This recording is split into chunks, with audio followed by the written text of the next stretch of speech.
Sorry, everybody. Now we're here. Now we're here. Don't worry. Good to see everybody. And I was just saying that I actually reported with no sound the most important thing of all time. And now you missed it. So I'm not going to report it again. But my apologies. You should have sound now. Give me the thumbs up if we're good to go. Okay, I think we're good. Okay, we're good. Yes, I apologize. My bad. I did not turn on the microphone, which usually is a good thing. But I'll give you a quick excuse, and then we'll get into football talk. I was just picking up my wife at the airport, so I was scrambling, getting my setup, throwing it all together, and then here I am, ready to talk football. But I'm locked in now. Okay, so all I was saying is that it is your night here to talk football with me. Jump right in, questions, comments, anything on your mind. And I wanted to start out just by talking about Sam Darnold today at the podium, in which Mr. Darnold did not want really anything to do with the conversation about the New York Jets, where he was asked about playing the Jets and whether that meant anything to him. And the answer was basically no, because there has been so much turnover with the Jets organization that it's a lot of new faces, and he doesn't feel like that's facing his old team. And then he was asked about a quote from Kevin O'Connell earlier this year, where O'Connell had said that organizations fail quarterbacks more than quarterbacks fail organizations, which is an interesting thought and worth diving into. And so he was presented with this quote from O'Connell and asked if he felt that the Jets had failed him. And he just said, no, I could have played better. And then sort of looked around like, do you guys want more from me on that? Because you're probably not going to get it. And I think that Sam Darnold's approach to media this year has been much like what he would have done in New York, which would have been to be very brief with his answers. He hasn't gone up to the podium and started revealing his soul or being like, guys, you will never believe what Adam Gase was doing there. That has not been his way.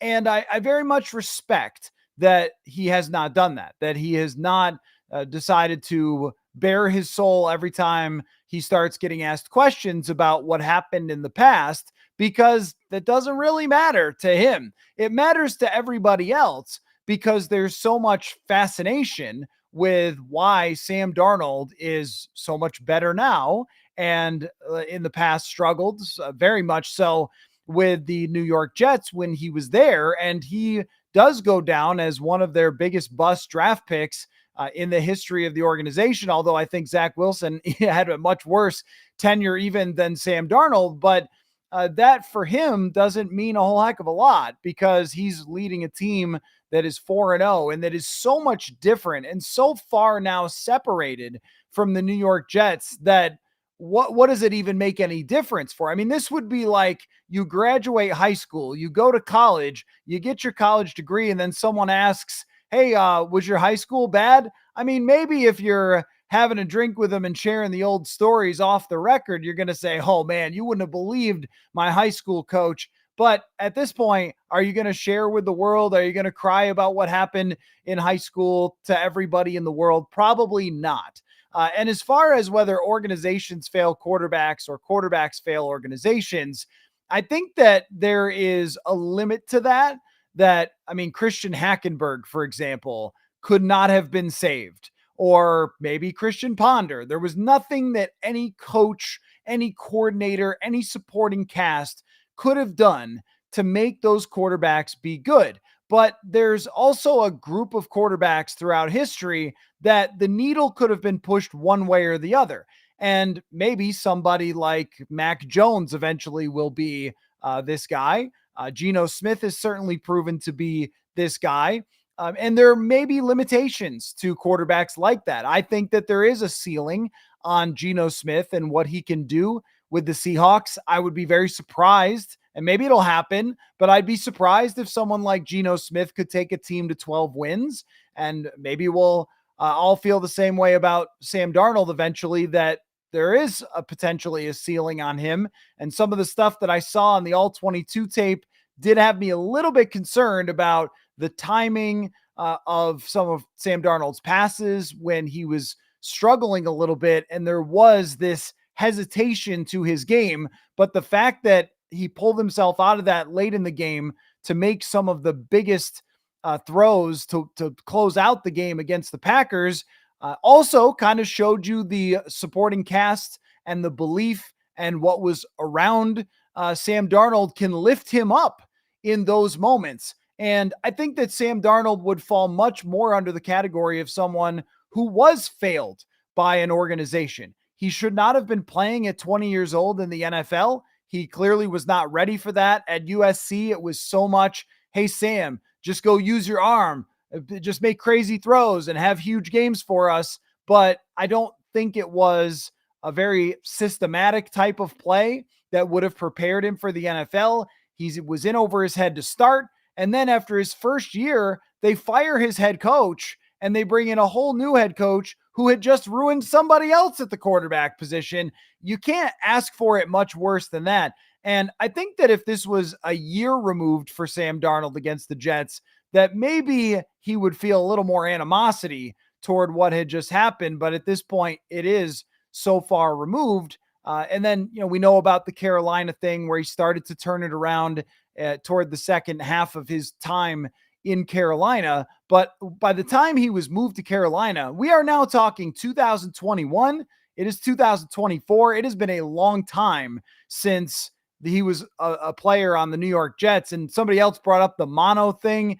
He seemed to go through a lot of things with the New York Jets. He did have one season where he went 7-6, found a way to win some games and showed flashes. And I remember taking some time and trying to talk to anybody that I could from that side of things. And I'm going to have a Jets voice on the show tomorrow, but trying to talk to anybody with any connection with Sam Darnold.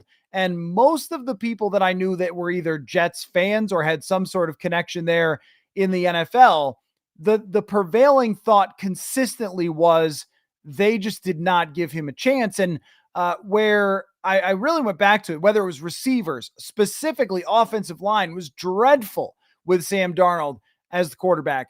But this week, Kevin Seifert from ESPN, you can tell when another reporter is working on a story because he is asking the same question to everybody, which I have been doing as well about Justin Jefferson. But I've gotten a lot of interesting thoughts from the Vikings about Sam Darnold and mechanics, which is what Seifert has been asking O'Connell and Justin Jefferson and Sam Darnold about. And one thing I was just thinking as he was talking about the mechanics and Kevin O'Connell talking about things that they've tried to improve is, well, number one, what you come in as a rookie is not what you are 5 years from there, sort of like freshman year, senior year in college. When you're working to improve some of those mechanical issues, if you stick with it and you don't have an attitude problem and you don't think that you're a victim and you try to improve, which is really impressed me about Sam Darnold. There has been no victim playing from him at all about what happened in the NFL and with the Jets. But he's continued to work on these things, and you can see them specifically in his mechanics where he has improved.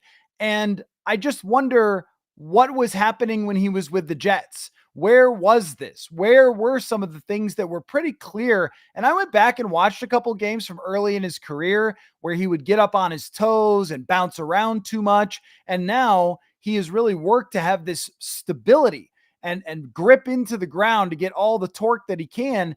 And it's greatly improved how accurate he is with the football. Where were these things early in his career? So I think he was let down by the Jets organization. But my question, just on the fun side, we've had a lot of revenge games to talk about. Is it a revenge game for Sam Darnold? I mean, I don't think so. It's not Adam Gase. It's not somebody who drafted him. It's just a totally different situation. But maybe for him, no matter when he plays the New York Jets, he's going to want to send a message that it wasn't him. And this will be a hard one to send against a very good New York Jets defense. Sauce Gardner versus Justin Jefferson. Who knows what the status is of the turf? We'll see from there. So your questions, your comments, reactions, thoughts about Sam Darnold. And the other part that I wanted to talk about a little bit before I get to your questions is just, are you still afraid of Aaron Rodgers? I have had a rule throughout my career that until a legend calls it quits, until they go at Fox Sports booth or they put on a gold jacket or whatever, till they're actually gone, that I never underestimate the legends.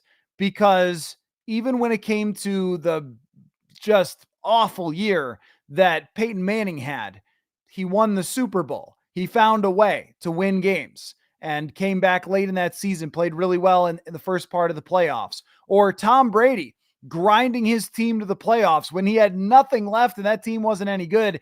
Rodgers has not looked good, but he has had a handful of throws where you go, wait, that might be it. And what we know is when a team has an absolutely miserable, god awful day, that the next week they are putting all of their laser focus into fixing the things that went wrong. And that's what happened to the Jets. They lost to the Broncos. They played horribly. You saw miscommunication between Rodgers and his wide receivers. You know that they're going to spend the whole week trying to resolve those problems. And also, Kevin O'Connell said today that he showed the team Rodgers' best throws from so far this year to basically send the message to them. Do not doubt this man and do not doubt his arm talent because he is still capable of doing these things. So are you afraid of Rodgers? Clearly not in the same way that everyone used to be in Minnesota because he's not winning MVPs. But even the last time we saw him in Green Bay, he was not the same as he used to be with the Packers. And yet that was the 2022 turf game where I forget who it was, deked somebody out at the goal line to walk in, made a couple of back shoulder throws that were absolutely unbelievable. I mean, Aaron Rodgers still capable of doing things with his arm that very few human beings are capable of. But I also could see the other side of the coin where you look at it and go, Vikings defense, this guy can't move, clearly is not moving the same way that he used to. He's also throwing underneath all the time. He is averaging, 5.5 yards per pass attempt. Make it happen, Vikings defense. If you're truly elite, shut this team down completely and do not allow Aaron Rodgers to do anything. But I do think that when you're facing a team that's a bit of a wounded animal, it is a little more concerning. It's an odd situation. It's overseas. It kind of evens the playing field a little bit because this would have been a home game. And maybe it's not as easy for the defensive line to get after Aaron Rodgers. He's also been getting rid of the ball very quickly. So can the Vikings tackle effectively? Is he going to be able to identify things that Brian Flores sends at him better than anybody else could? Kevin O'Connell called him a supercomputer today because he said he's so good at identifying things and reading defenses. So let me know, is Aaron Rodgers always going to terrify you no matter what? Or do you think the Vikings should just shut him down? So let me scroll up, get to your questions, and we'll go from there. So we'll start with James. Ideal players to trade for. Seems like offensive and defensive line should be a priority. As of right now, cornerback does come to mind a little bit. Not that they need a starting corner, but as far as the depth, it's a Caleb Evans, it's Fabian Morrow. Those are the guys behind the corners. If they had a chance to get somebody who they could maybe sign for the future as well, you know that Stephon Gilmore is unlikely to be playing many more years after this and is a free agent. But defensive tackle comes to mind for me. They will get Dalton Reisner back eventually. I think that's good offensive line depth. I also think it's way easier for a pass rushing defensive tackle or for a cornerback to come into a team and play than it would be a guard. I think that would be pretty tricky. I mean, maybe you can do it. I don't know how many teams are moving their guards. I know that you guys mentioned Brandon Sheriff,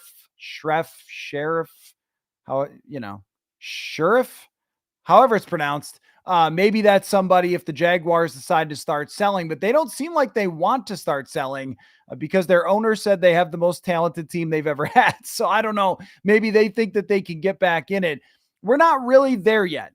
I don't have a great sense for who's going to be selling at this moment because we're still so far away from the trade deadline, and teams that are 1-3 are still looking at it like, hey, we could get back into it. When the trade deadline is in the middle of the season, then you're talking about teams being 1-6, and that's where you start making moves. So I can't really tell you who at this moment would be making moves, but if you told me that they could get a pass rushing defensive tackle or a younger corner who's coming off his rookie contract who they could try to sign for the future, then I would say that would be a good plan. But I just don't have a good sense for who's going to be available at this point. The way I look at it, though, as far as deadline goes, is any opportunity that they get to push themselves closer, assuming that this continues and they are 6-2 or 5-2 when they're deciding to make these moves, anyone that they could get to make this team better, they should go try to get, even if it costs them draft capital. Because just think about the number of times throughout the history of the Vikings that we have thought, oh, well, they're going to have lots more years, plenty of more years to jump in and be great and go to the Super Bowl and all that. How many times did we think that? And yet, what's the reality there is usually you kind of get your one shots. Now, I think that they're set up well for the future. So I'm not saying, oh, there's no future, trade everything. I think they are set up well for the future. At the same time, if you look around the NFC and you're not really that impressed with anybody, the Detroit Lions are good. I would say San Francisco is still good. New Orleans has had their moments. Washington is having their moment.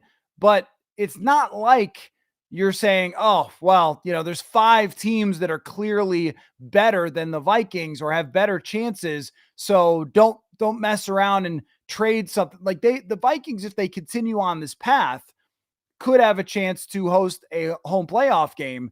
And if you get that shot, then that means your chances to go to the Super Bowl are at least realistic. And you should do everything you can rather than saying, well, down the road, we're looking at whatever. Take a swing at it. Always take a swing at it when you get your chance because you don't know how many you're going to get. And if they do move on from Sam Darnold, they'll have cap space to spend in the future. Daniel says 5-0 soon. Are we excited about the balance of the pass and the run game? Yes and no, Daniel. I mean, yes, in the fact that the run game is effective for the first time under Kevin O'Connell, and really the first time since 2020. I still think that they have leaned too much on the quarterback at times throughout this, but it's also been very unique where how often are you ever just winning like this as much as the Vikings have been? That's been really my only critique. But as far as the run and pass game playing off of each other, running play actions, checking to pass plays, out of run plays, and getting the opposing defense to pay attention to your running game, I think that it's been massively better. And it's been one of the main reasons that this offense can hold up Sam Darnold and make him better. It's one of the main reasons that they've won is Aaron Jones. I'm a tad concerned about Aaron Jones because they played him 56 snaps against the Packers.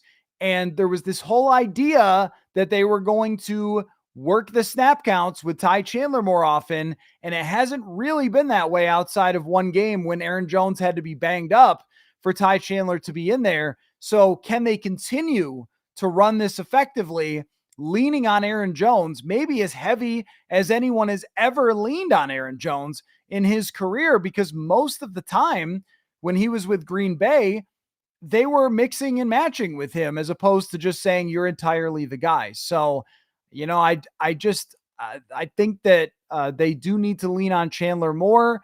And they also should honestly just run the ball a little bit more in some of those situations where they can use the clock to their advantage, or when you can go up 31-7 by just getting a field goal and instead they throw an interception. It's just that, the run game has been so good that I kind of want to see them see how far they could take that run game with Aaron Jones and with Ty Chandler.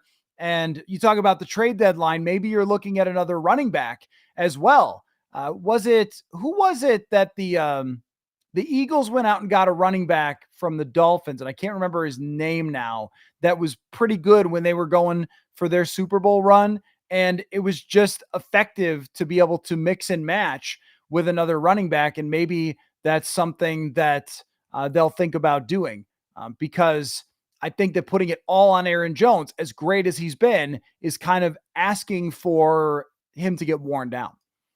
I shot you 99 says, I better not see Aaron Rodgers throw a touchdown off of a hard count on this defense. This team has played enough against Rodgers to know his hard count game. The cadence seems to be a real debate there. I saw that Robert Saleh said today, no, there was nothing, there was no issues with us in the cadence, even though there clearly was last week with the offensive line, with the receivers. It's just kind of an odd situation there. And it seems to be tense between the head coach and Rodgers. And this is where, do they sort of save each other or do they drown each other with the way that Saleh and Rodgers and the offense are getting along? And you can't be shocked to see a Nate Hackett offense once again seeming to struggle. And there was some talk of the offense kind of looking like it just wasn't. Was it Garrett Wilson said it just, the offense is not like it looks around the league? And you could fall behind so fast in this league if what Aaron Rodgers wants to run is what was run 4 years ago, 5 years ago, and he was having success. That's just not how the NFL works. There's a lot of things that have changed for offenses to stay ahead of defenses that if you're not doing, you're just getting slowed down by opposing defenses. But to your point, the cadence is definitely a thing. I don't know what the noise is going to be like. Is it just going to be a consistent noise on both sides? Are there going to be more Rodgers fans, but since they're overseas, they cheer when Rodgers is out there? I mean, I really don't know how it's going to look during this game. I think that, though, your point is he is so good at that he's going to get one. He's going to get one because he always does every time they play him. Kufu 21, a lot of hype around of Dexter trade of a 2025 first. Any news from you? No, there's no news for me. I mean, if I knew the Vikings were going to trade for Dexter Lawrence, I would tell you. I would have told you right from the start when I was accidentally muted. Actually, maybe that's what I did. Maybe I did tell you about this trade, and now I'm just not going to tell you again. No, I'm kidding. But as far as trading a first-round pick for Dexter Lawrence for a playoff run, I mean, who could argue with that? If that was something that they had an opportunity to do, then go do it. But I also don't think that in the NFL, it's as simple as just looking at other players on bad teams who are good and saying, trade for them. They lucked out in getting TJ Hawkinson, so I guess they were able to do that. But I don't see any reason the New York the New York Giants should be willing to move on from Dexter Lawrence almost no matter what. He's one of the best players in the league, and if they're going to rebuild that thing, they're going to need him. But it's hard to get a sense right now of who might be really available as far as trades go. But if you gave me a chance to get Dexter Lawrence, then the answer is 100% yes for me. Daniel says, guard talk with real talk. Vikings have a right guard problem still, and our center looks hurt every game. Trade deadline possibilities. I think Dalton Risner is more of your answer than a guy at the trade deadline, because Risner is a good pass protector, and getting Sam Darnold clean pockets is the most important thing here. I also think Dalton Risner could do better in the screen game than Ed Ingram, who just can't seem to figure out space and how to manage it. 2 weeks in a row, a screen pass where all he has to do, or maybe it was the San Francisco game, all he has to do is just keep moving, and he hits a guy and they get a touchdown, and he slows down. He's looking around. It's like he didn't know where he was supposed to go. He did not get manhandled against the Packers. He had his best game of the year against the Packers. And even as critical as I have been of Ed Ingram, and it's deserved because he has not had any stretches of consistently good play throughout his career, I think that giving him the opportunity until Risner is able to come back would give him a large enough sample size to know for sure, do you have someone who's going to progress or do you not? So far, I have seen not. But he, according to the GM, started the offseason a little behind the eight ball, because of an offseason surgery, and that put him behind from the start. Who knows if he could turn the corner? But trading for a guard midseason and throwing him in, I'm not saying they wouldn't do it or shouldn't do it. It just is maybe a little bit tricky to do as opposed. And look, Jacksonville did it last year with Ezra Cleveland, so it's not impossible. They could do it. But the fact that they signed Reisner and he's familiar with the offense and he played right guard all the way through training camp, he would be able to just slide in there and play right guard. He's familiar with everybody. That would resolve some of the issues when it comes to the pass protection.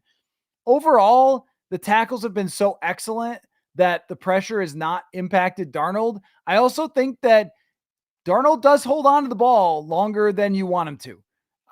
That's one thing that I have noticed is that he holds on to the ball and he will wait and wait and wait. And he's tough. He's willing to take a hit and hang in there. Also, all the route combinations are deep down the field. So they do need as good of pass protection as they could possibly get. But the fact that the Vikings said today, O'Connell, that they're not opening just yet the practice window for Reisner means that it still could be a couple of weeks until he's ready. We'll just have to see when we get there. It's not a crazy idea to make a trade for a guard, but I think the more likely outcome is that they would just have Reisner. Wade says they didn't even give a 20-year-old Darnold a bucket of water to put out that dumpster fire.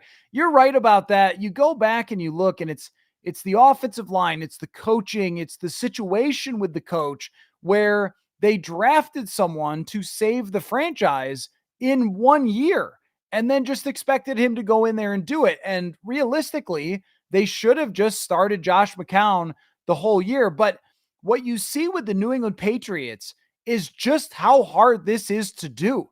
It is very, very difficult for an organization that is kind of in peril to say, yeah, we're just going to keep playing Jacoby Brissett until he dies on the field because he's gotten hit so many times. And then maybe we'll put in Drake May.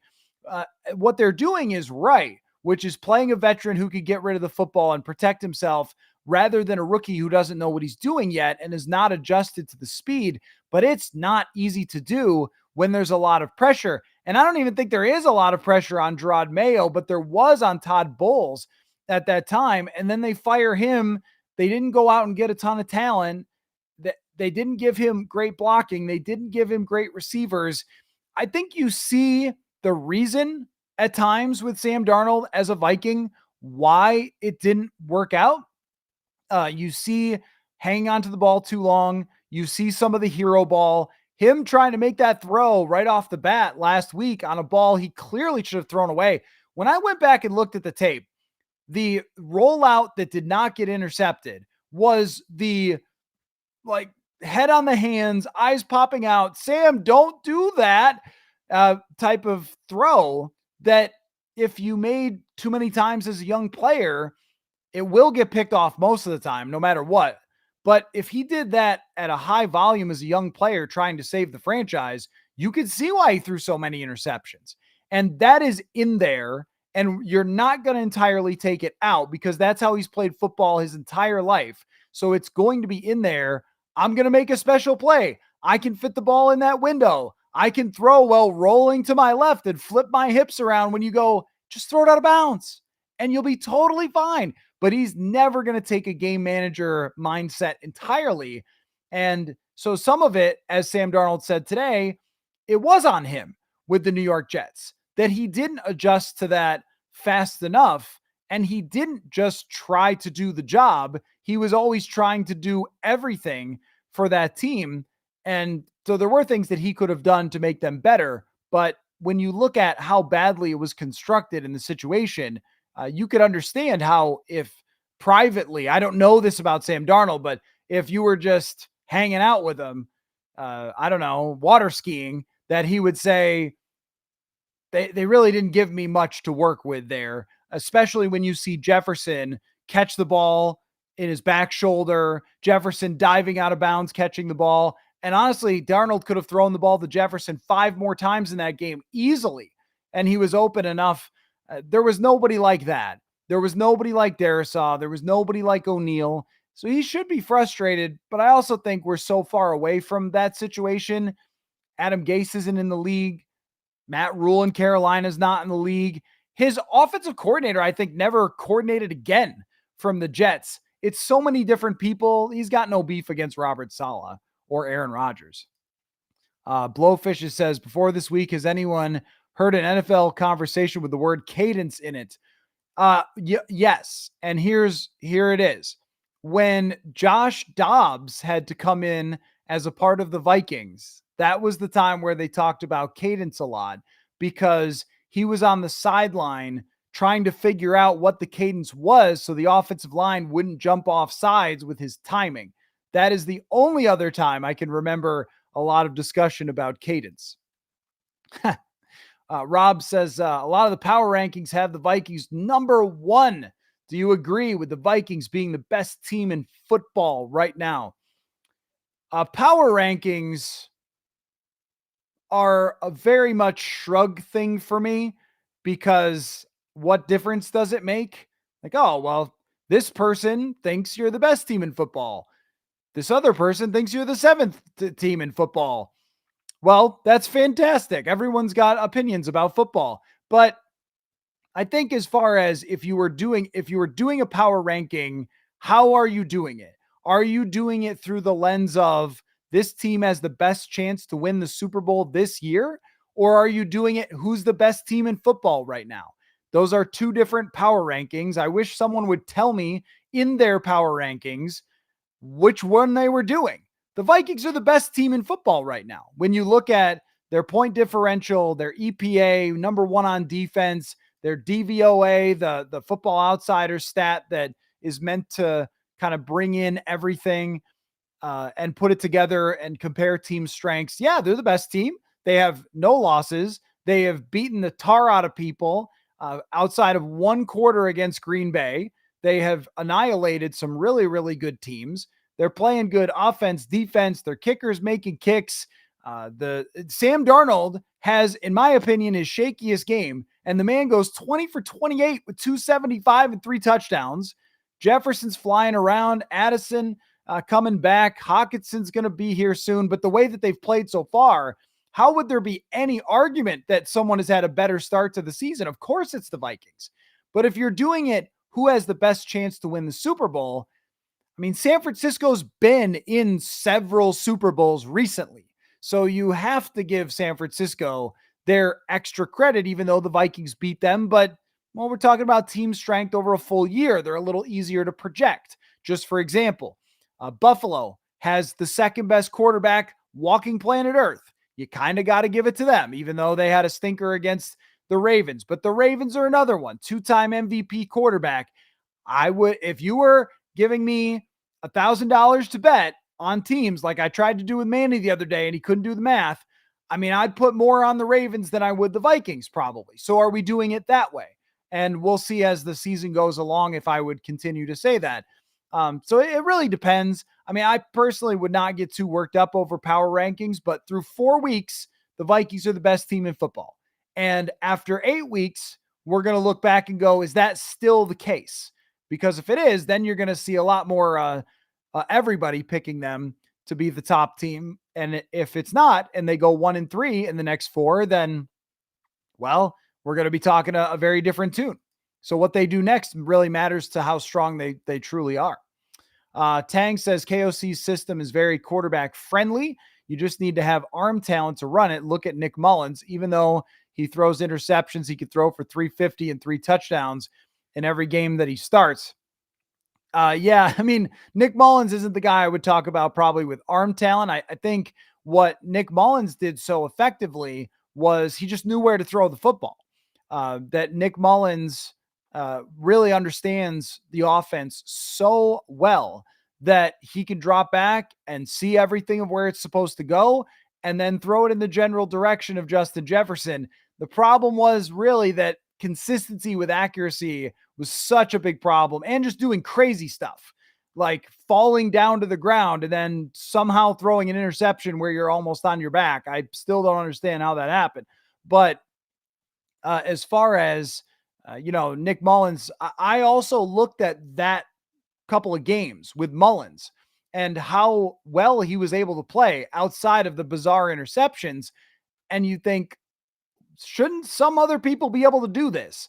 And Sam Darnold is just much more talented than Nick Mullins. The only thing is just that both of them kind of have this tendency to want to make something special happen all the time. And it hurt Nick Mullins by throwing the ball down the field too much. And it has slightly hurt Sam Darnold. That hasn't cost them a game. But if you're playing, just for example, in a close game, you're down by 3 and you're driving and you're in position to potentially tie a game, and then you go hucking into the end zone on a jump ball into traffic and it gets picked, you're going to lose that game because of it. So that's the one thing I come back to with Darnold that's a little bit scary about the way he plays. It's like Nick Mullins, but more talented is kind of the way that it has looked so far. Much more accurate, much more consistent in the accuracy. And I think it also just speaks to how good O'Connell has been when it comes to screens, play actions, deep crossers. I thought that we weren't supposed to see deep crossers because teams are playing shells. Well, the Vikings are still able to do them with the way that O'Connell has used motions, formations. He has thrown the kitchen sink at these defenses, which is another part of it. And I think O'Connell, being an NFL guy for his whole career, NFL player, NFL coach, he understands that throughout a season, you can't just do these same things or teams are going to figure out what you're doing. So he's smart enough to do that. Still, that's going to be what I'm watching for a little bit, is how defenses start to counteract some of the deep cross, how they start to counteract some of the motions that they're using, because so far they're working really well, and how well they battle against the screen passes, because the screen passes have absolutely crushed. Tommy says, Matthew, can you share any story or anecdote about the general feeling, hype, and energy around the locker room compared to 2022 and 2017? Yeah, I think the similarity is that the locker rooms were filled with a lot of veteran players who had been there for a long time, who had won games, who had been on big stages. That was true in 17. It was true in 2022. I mean, you had somebody like Terrence Newman. There's a lot of really experienced players on the 17 team. Even Case Keenum had been in the league for quite a while. The wide receivers, Thielen and Diggs, had been in the league for a few years at that point. Everson Griffin had been in the league for a long time. Harrison Smith was still a fairly young player, but I think that was maybe his 5th or 6th season at that point. So experience is a big thing. Professionalism, that these guys are, you're not wondering week to week, what is this guy going to be? You don't wonder what Jonathan Grenard or Blake Cashman is going to be, or Stephon Gilmore, on a week-to-week basis. You know exactly what they're bringing to the table, which is a big difference maker. Same went for Patrick Peterson, 2022. I think that the players helping each other and caring about each other, and when a team is winning, the egos go away. It's really when a team is struggling or is middling that you see a lot more of the egos rising to the front. Now, you don't see it with this team a lot because they've gone out of their way to try to find players who aren't like that. They've looked for unselfish type players because that's what you need in Brian Flores' system. And I'll give you an example of being unselfish.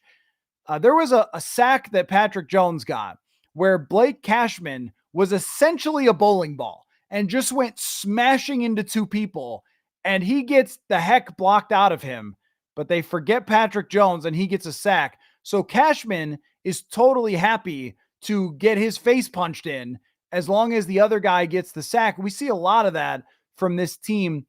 But if you're around the league and you're getting paid and you're successful, you're probably like that though, right? You're probably willing to take this on professionally. That's maybe the biggest similarity, is that these guys are willing to do whatever it takes. And then the other thing is that they match up really well systematically, and they have a say in the system. So with the offense with Pat Shurmur, I remember how much discussion there was about the players feeling like they really owned that offense.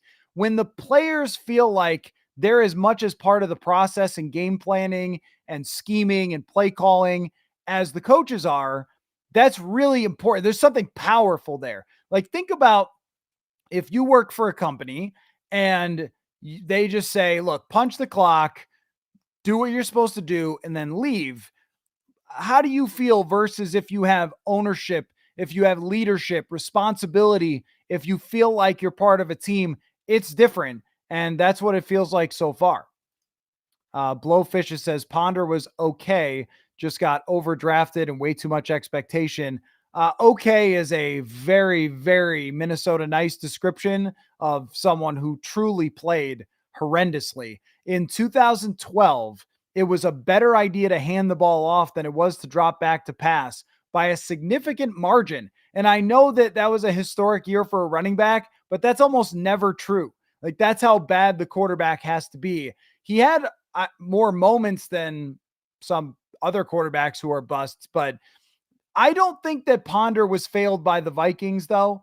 That they didn't give him Randy Moss. They didn't give him Justin Jefferson. He might be one of the only Vikings quarterbacks ever who hasn't had an elite wide receiver. Unless I'm missing, let's see, but they drafted Cordero in 2013. Obviously, that's not an elite receiver. Was that like Bobby Wade era?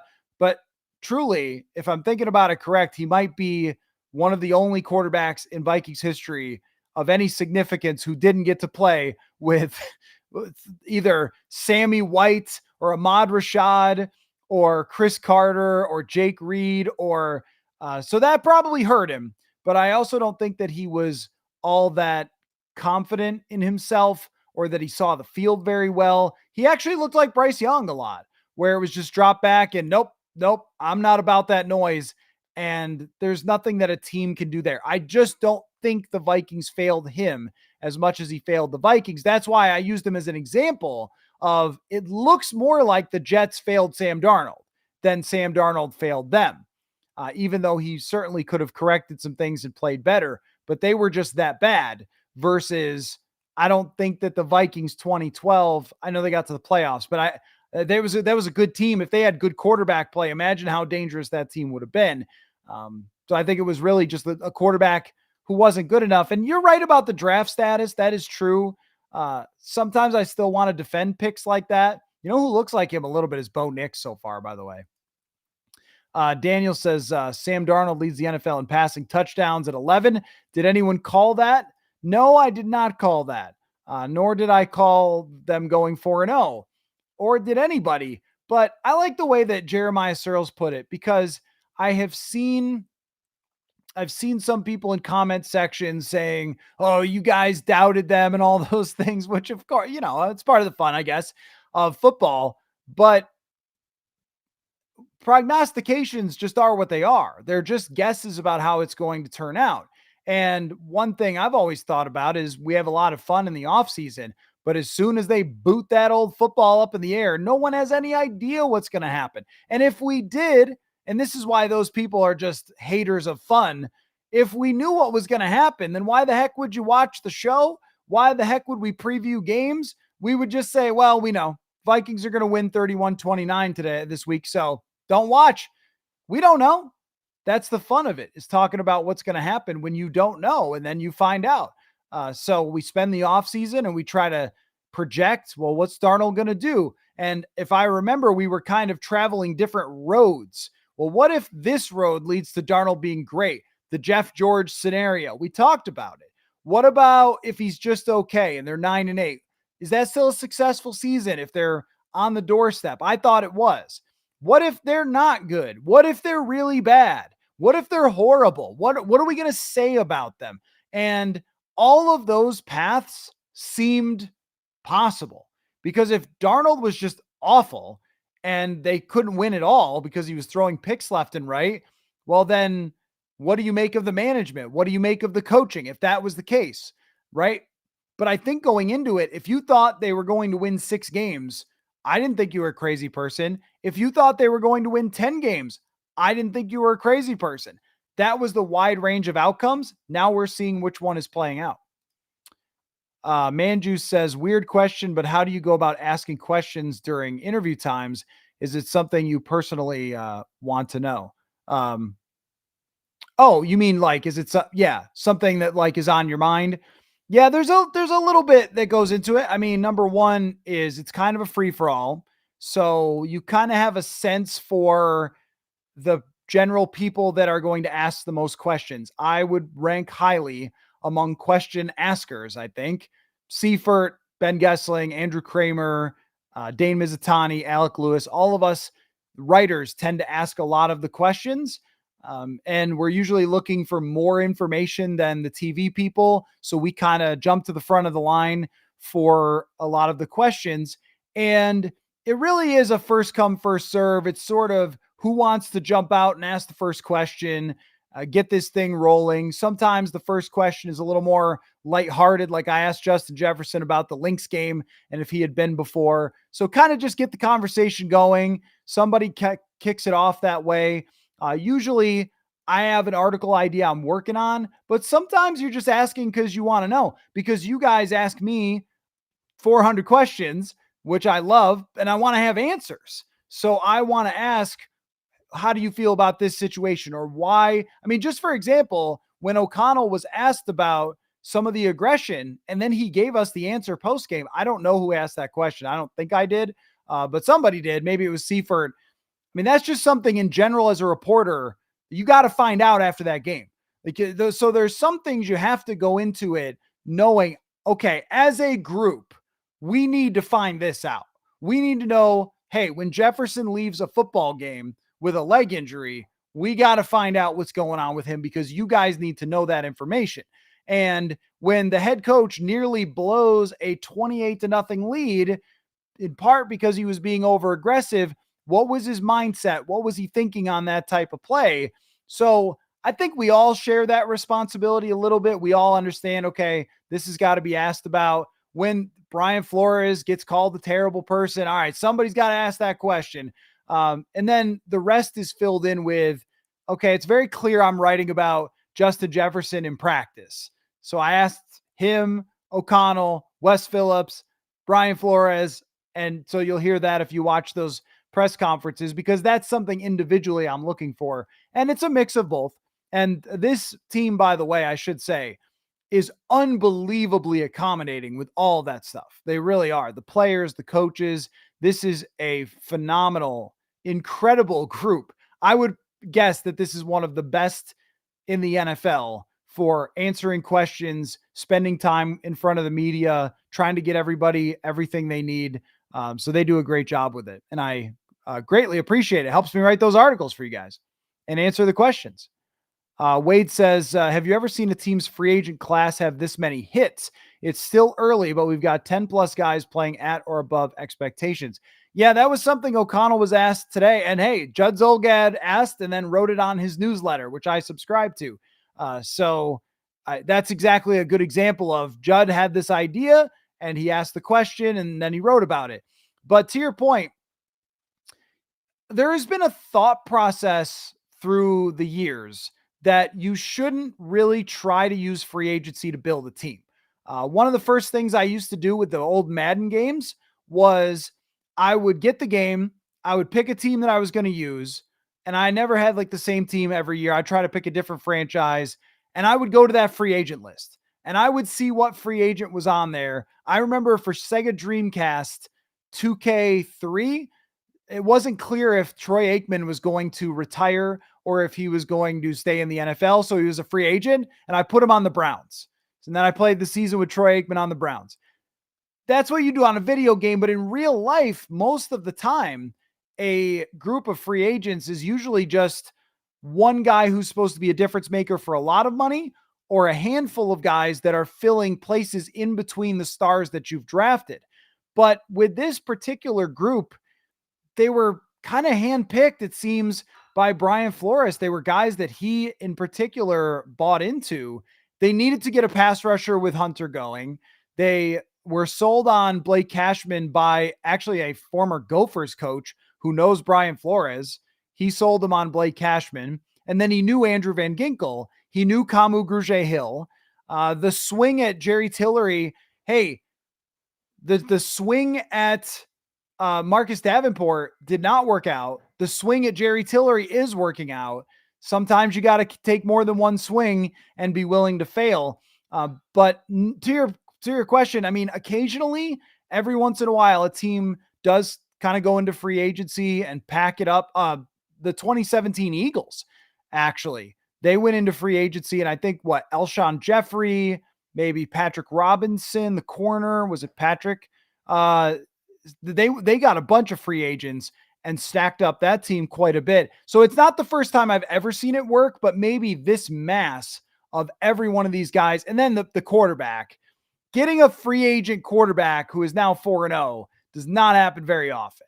Usually, if there's a good free agent quarterback, it doesn't happen actually that very often.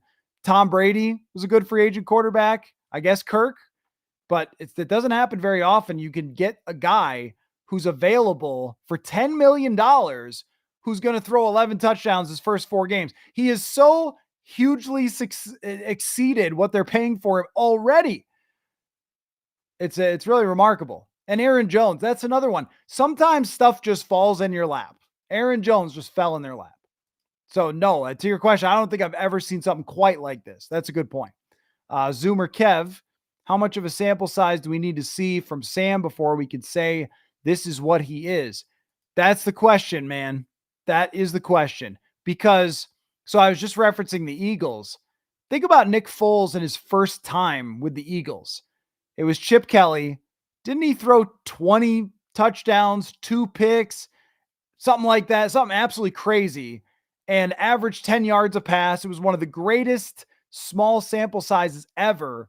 And then Nick Foles disappears. He's a backup quarterback, comes back, and then wins the Super Bowl for them and has one of the great runs in history. Can't predict ball sometimes when it comes to these quarterbacks.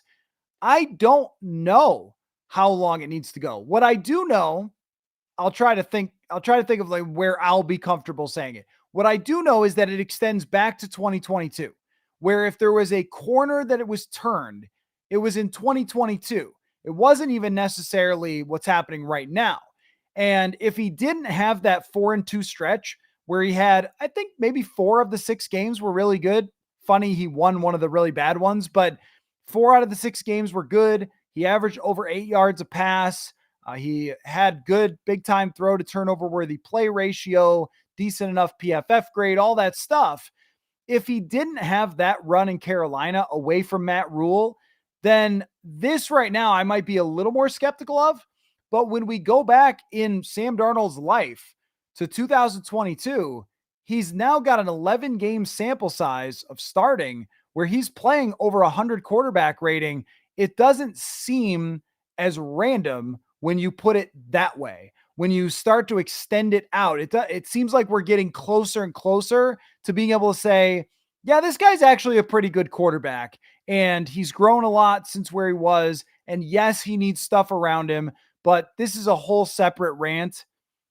I don't care if a quarterback succeeds because he's got good stuff around him. What is it? What do you want him to apologize? You want Joe Montana to give the Super Bowl rings back for having Jerry Rice?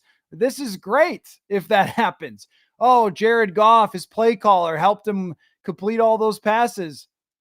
Okay, that's the job, right? That's what you're supposed to do. This isn't the contest where they went to Hawaii and put the guys in short Zubaz shorts and had them throw at targets.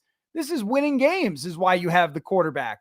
This isn't the quarterback ranking league. I could give a F about quarterback rankings. The idea is to win as many games and have as many points on the board at the end of the day. So if Darnold needs this to succeed, well, that's wonderful because the Vikings have it. It's a different discussion about paying quarterbacks, I think, although everyone said don't pay Tua and then they can't move the ball at all with anybody else. So even paying quarterbacks, a hard thing to figure out who you're supposed to pay and not. But that's a separate discussion. The whole point about Darnold is if he continues to do this, I'm sure there will be a lot of discussion about, well, it's KOC. Well, it's Justin Jefferson. Well, it's Jordan Addison. But if we get to the second half of the season, I'll draw a line in the sand here. I think that the Rams Thursday night football game, that would give us 4 more games, right? Jets, Lions, no, 3 more games. Jets, Lions, Rams. If they come out of that, and that is a tough back to back, and we're still saying, wow, Sam Darnold is rolling, then I'm going to think it's for real based on who they're playing the rest of the way. They don't have a lot of difficult opponents after that, aside from another game against Green Bay, another game against Detroit. It's never easy to go to Chicago. Seattle's going to be a tough one. But I mean, you're talking Tennessee, Jacksonville. It's still a rookie quarterback in Chicago. They will have faced the toughest opponents that they could face, almost, except for the second battle with Detroit. If he's still playing this way, then I will think this is going to keep going. Tang says the problem with Sam is the same thing with Cousins. They both have arm talent. It's their mentality that holds them back. KOC has that mentality, but not the arm talent. So I think it's different. I think it's very different between their mentalities. Darnold, his mentality is too risky, and Cousins was not risky enough. But I think the difference between them, and I am not going to say at all that Sam Darnold has been a better quarterback in the NFL than Kirk Cousins, but only in this situation with these receivers and this coach right now. Sam Darnold very well may be a better fit because what you said, arm talent, okay, it's true. Accuracy was a really big thing for Kirk Cousins. Sam Darnold has already made 5 to 7 passes that would be literally impossible for Kirk Cousins. Just does not have the strength to make those throws, does not have the arm. The 97-yard touchdown is an easy walk in the park for Sam Darnold to throw it like that. It would have taken a crow hop and a jump and a run for Cousins to make that throw. And at his best in 2019, I think he did have a strong arm. I'm not downplaying Kirk's career or how good he was, but at this moment, when we talk about arm talent, that would be the reason to push Darnold and his potential higher as far as a ceiling goes than Kirk Cousins, because he does have that and mobility. And when he is on the move, he's done a great job this year of being mobile and creating first downs where there was nothing there. Zoomer Kev says, I think your draft take about whatever a player did in college no longer matters can apply to Darnold since the situation is so different. 100% agree. We cannot forget about the fact that Sam Darnold has turned the ball over a lot in the NFL. So put it this way. I 50% agree, because even though he was playing for a situation that was different, it was still the NFL and he was still turning the ball over a lot. And college is like playing T-ball versus major league. So he was in the majors. He was playing this sport against these teams in this league when he was turning the ball over all the time. It does matter to some extent. It is so long ago, though, that the league is different. The organization is different. Everything is completely different from what it was when Darnold was struggling as much as he did with the New York Jets. So I would say throw out most of it. And as the sample size grows of recent play, we're getting more of a sense who Sam Darnold actually is. Because when I went back and watched a game, I actually went and looked for one where he was good with the Jets. And not too long ago, it didn't really look the same. I mean, he was much more bouncy in the pocket, much more slow to figure things out. And a lot of the big plays were what made him have a good game, but he didn't look like he was executing with anywhere near the same comfort that he's been able to do with the Vikings so far. I Shot You 99 says, what country could you see host an NFL game that has not hosted one yet? My guess is Japan. Yeah, I mean, having one in Brazil, they've done Germany, I think. I don't know about that. I don't know if Japan wants an NFL game, or I mean, what kind of flight is that? Maybe Australia. They could probably do Australia, but this whole thing, I know what they're trying to do. They probably can't ever realistically put a franchise over in England. So they're trying to just the world is more interconnected now. If you're a soccer fan, you can follow soccer 24/7, right? Because we're all interconnected now. So it's smart for them to try to facilitate more and more fandom overseas by doing these games. They are very difficult on the NFL schedule, though. And I don't know. It's not going anywhere. So I guess Australia would be my pick. But maybe have they ever done that before? The Vikings once played a preseason game. They actually did play a preseason game in Japan once. This happened because it's part of the Terrell Davis story, if I'm not mistaken. I believe it was Japan that they played an exhibition game there. Terrell Davis had this famous tackle on special teams that made the coaches put him in the backfield. Rest is history. The Vikings also played in Sweden one time in a preseason game. So they've been all over the world. I don't know if they've ever played in Australia before. Maybe that's it.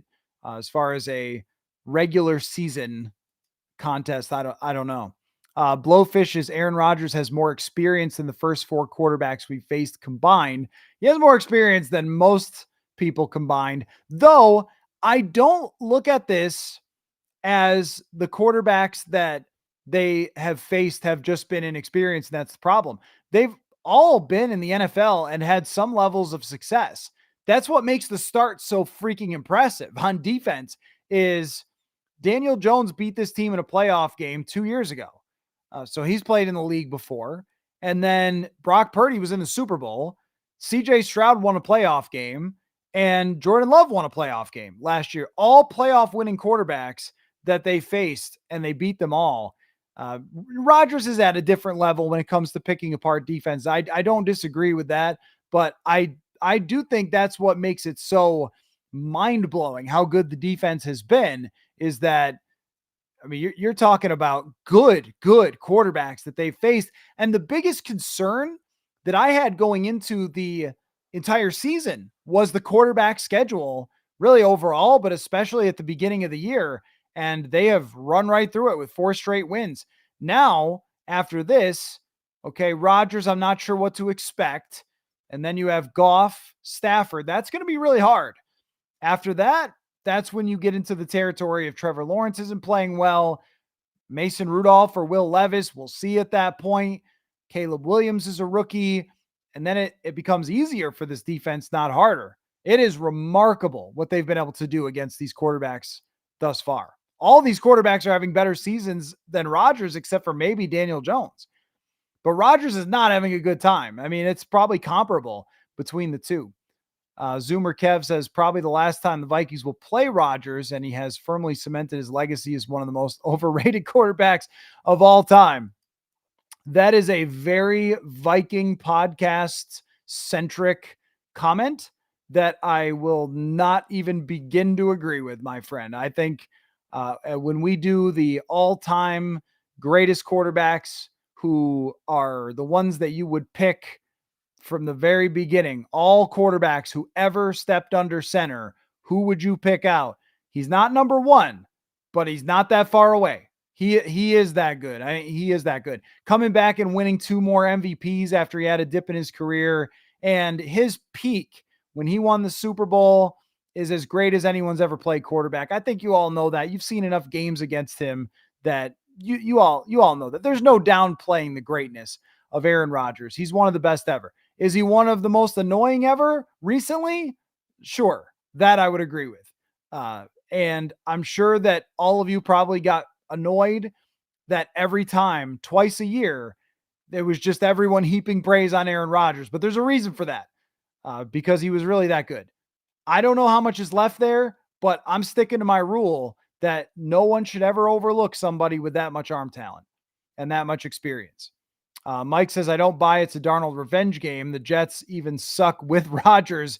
If a future Hall of Famer can't do it, no one can. Yeah, that organization, they chased something that was not. So I've been talking about this a lot. I've been thinking about this a lot with the windows, and we talk about winning windows all the time. And sometimes you have it pop up and you get a chance that you never saw coming. This is Vikings history, right? And the Jets thought that that's where they were, that they were ready to pop. They had put together this great team. They were a very talented team overall, but they didn't have great quarterback play. That was the Mike White year. They were still competitive. They had a great defense, and they sold their soul for Rodgers, thinking that they could just repeat all that stuff and just do it again, only with Rodgers. And maybe they could have last year because their defense was still very good. but he got hurt. So now you're trying to chase 2 years ago, and it's not going very well. They're not pressuring opposing quarterbacks, I don't think, very well. They do have a very good defense, and that's going to be a huge challenge for Darnold, though. And I respect the heck out of Robert Saleh as far as a defensive mind. I think he's very, very good. But, with the rest of their team, it just is not the same Rodgers that they thought that they were getting. Mike says, as always, I think stopping the Jets' run, establish our run game, don't turn the ball over, need to get pressure on Rodgers. First time as a favorite this year. Well, that's true. Yeah, first time as a favorite. How about that? Pressuring Rodgers won't be easy because he's getting the ball out faster than anybody in the NFL. I will be absolutely fascinated by how the Vikings approach this. Are they going to try to blitz him and try to get him moving in some way with the Achilles? Or do they know that he's getting the ball out so quickly that they're just going to play coverage? We have seen a much more versatile team this year on defense than we did last year, where it was pretty much all or nothing. And this year it's been a lot more, I think, dynamic. And so if they want to rush 4 all day and play coverage, they can do that. And they very well might. I think that I would probably do that. Breece Hall and the backfield there, Allen, those guys are good. And that's, something they will have to worry about. Certainly is stopping the run. But I think as far as Rodgers cutting off the lanes underneath with the short passing game is going to be such a big deal. And what Flores has done really well is he's caused so much confusion when it comes to the box. It's not just the deep coverages that he's showing confusion. It's who's the linebacker, who's the Mike, who's blitzing, who's dropping back. Are they covering this part of the field or that part of the field? Are they playing man or zone? They've done a really, really great job with that. And that's where Rodgers wants to throw the football. Tucker, why does everyone keep talking about Rodgers, Cadence confusing the defense? Whatever happened to not moving until the ball is snapped? Tucker, easier said than done, my friend. Easier said than done. He is a mastermind of mixing up the cadence.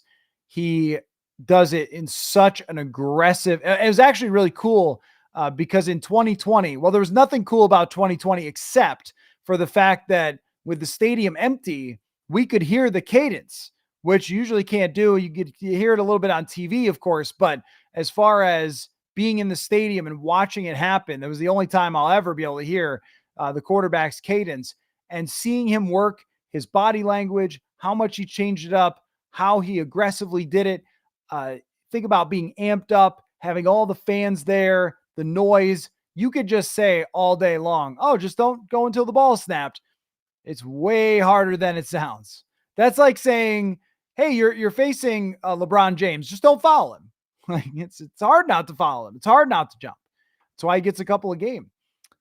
Cade says, does Sauce travel with Jets? I think so, but they don't have to do that. They could also have DJ Reed play his role.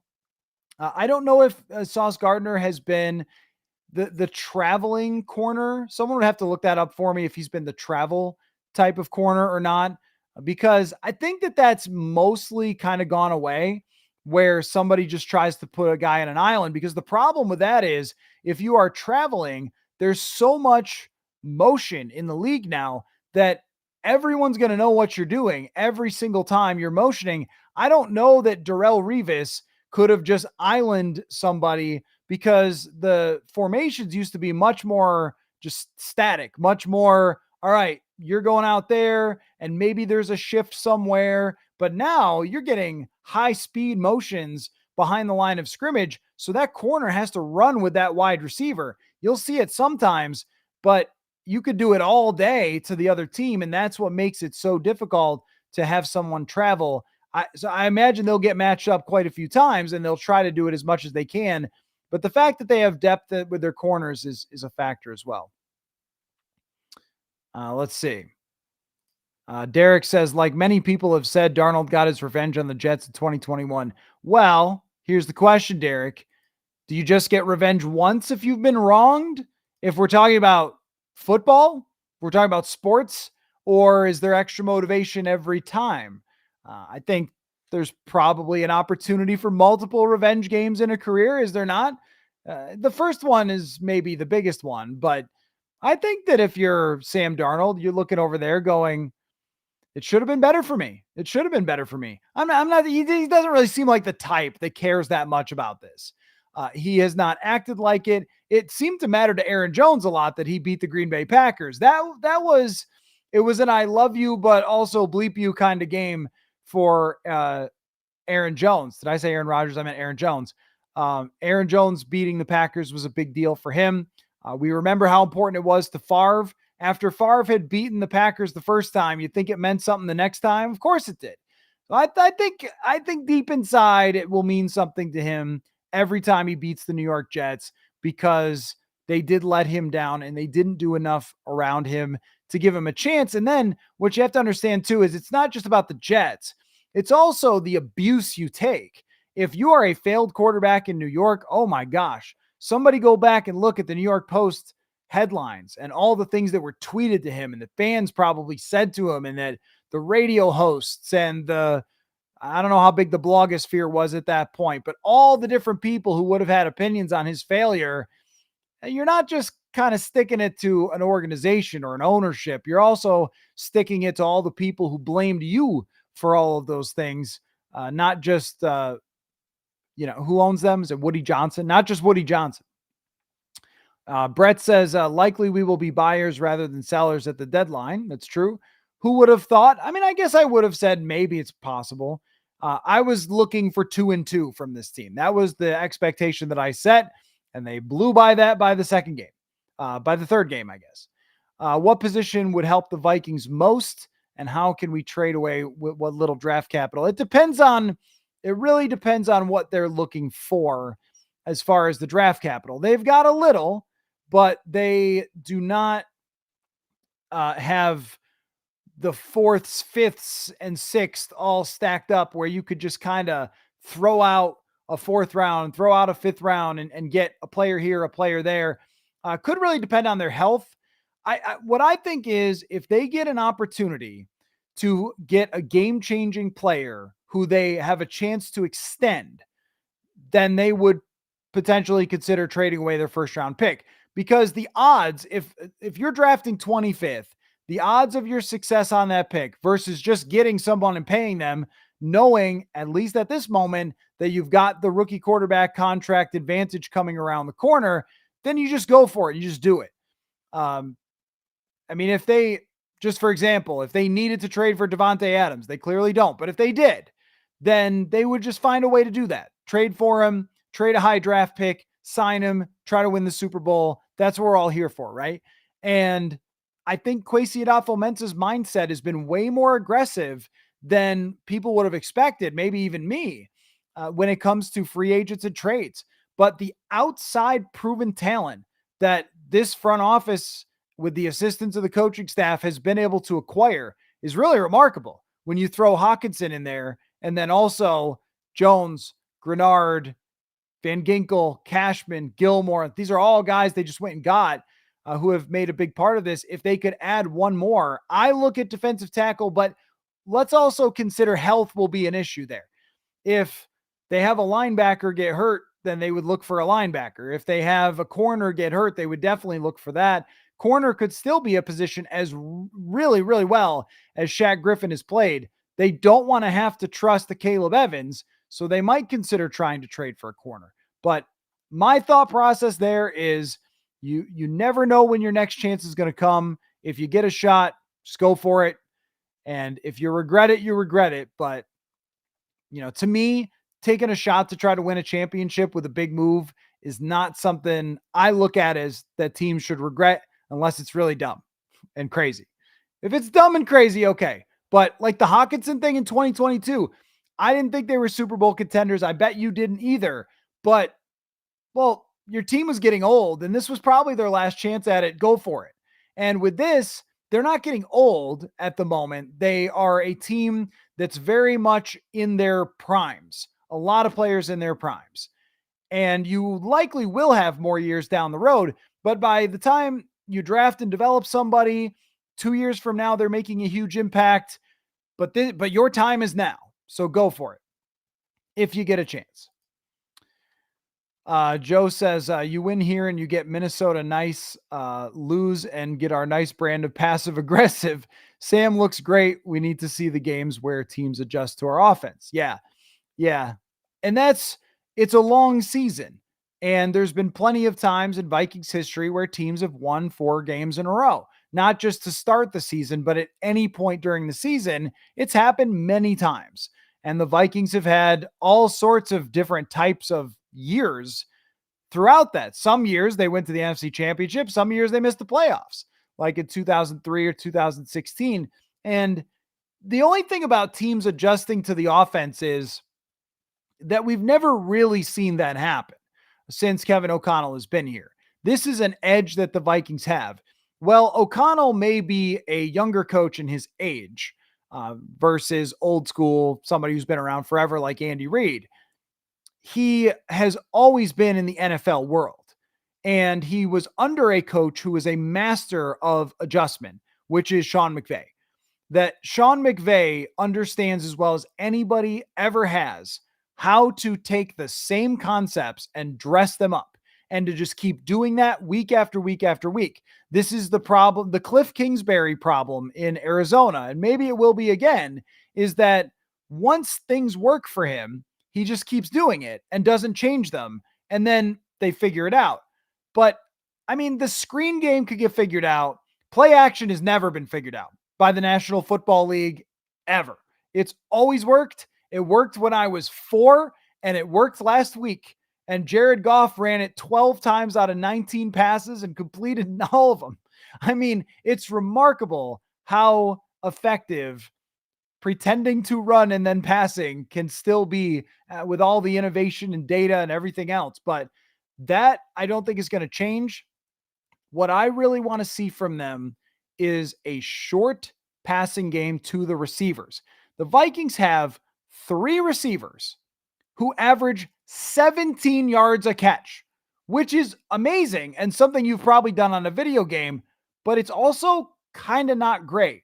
And the reason it's kind of not great is because that means you're only pushing the ball downfield to your wide receivers. And I have felt like that's what they're doing, is that they are mostly just looking for downfield passes to their wide receivers, and that they are not going underneath quite enough or quite effectively enough so far. So I think that that's something that I want to see as an adjustment, is get a 6-yard pass to Justin Jefferson more often.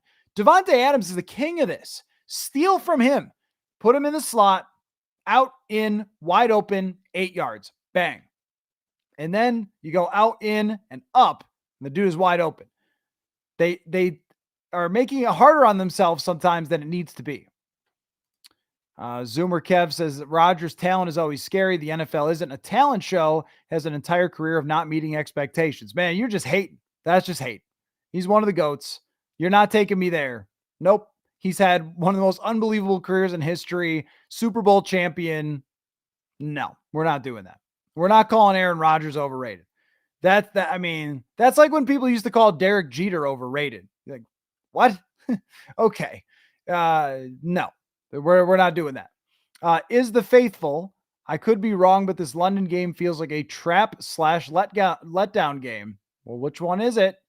Or is it both? I was wrong about them losing twice already this year, so who knows?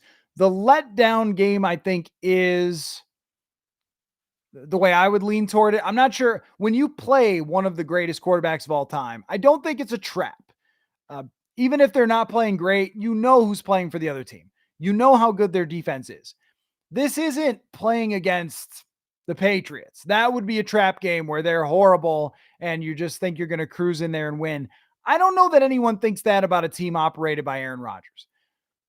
But as far as the letdown, yes. And there's a few different reasons that it could be. I will not pick the New York Jets to win this game, but there's a few different reasons why it could be. Number one is that they played, I want to say 70-something snaps last week on defense. You always are concerned when a defense plays a ton of snaps in a really long football game and then has to go on the road. This is what happened to the Vikings in 2019 against the Saints in the playoffs. They played great, but they got beat up, and then they had to go all the way to San Francisco, long trip, different time zone.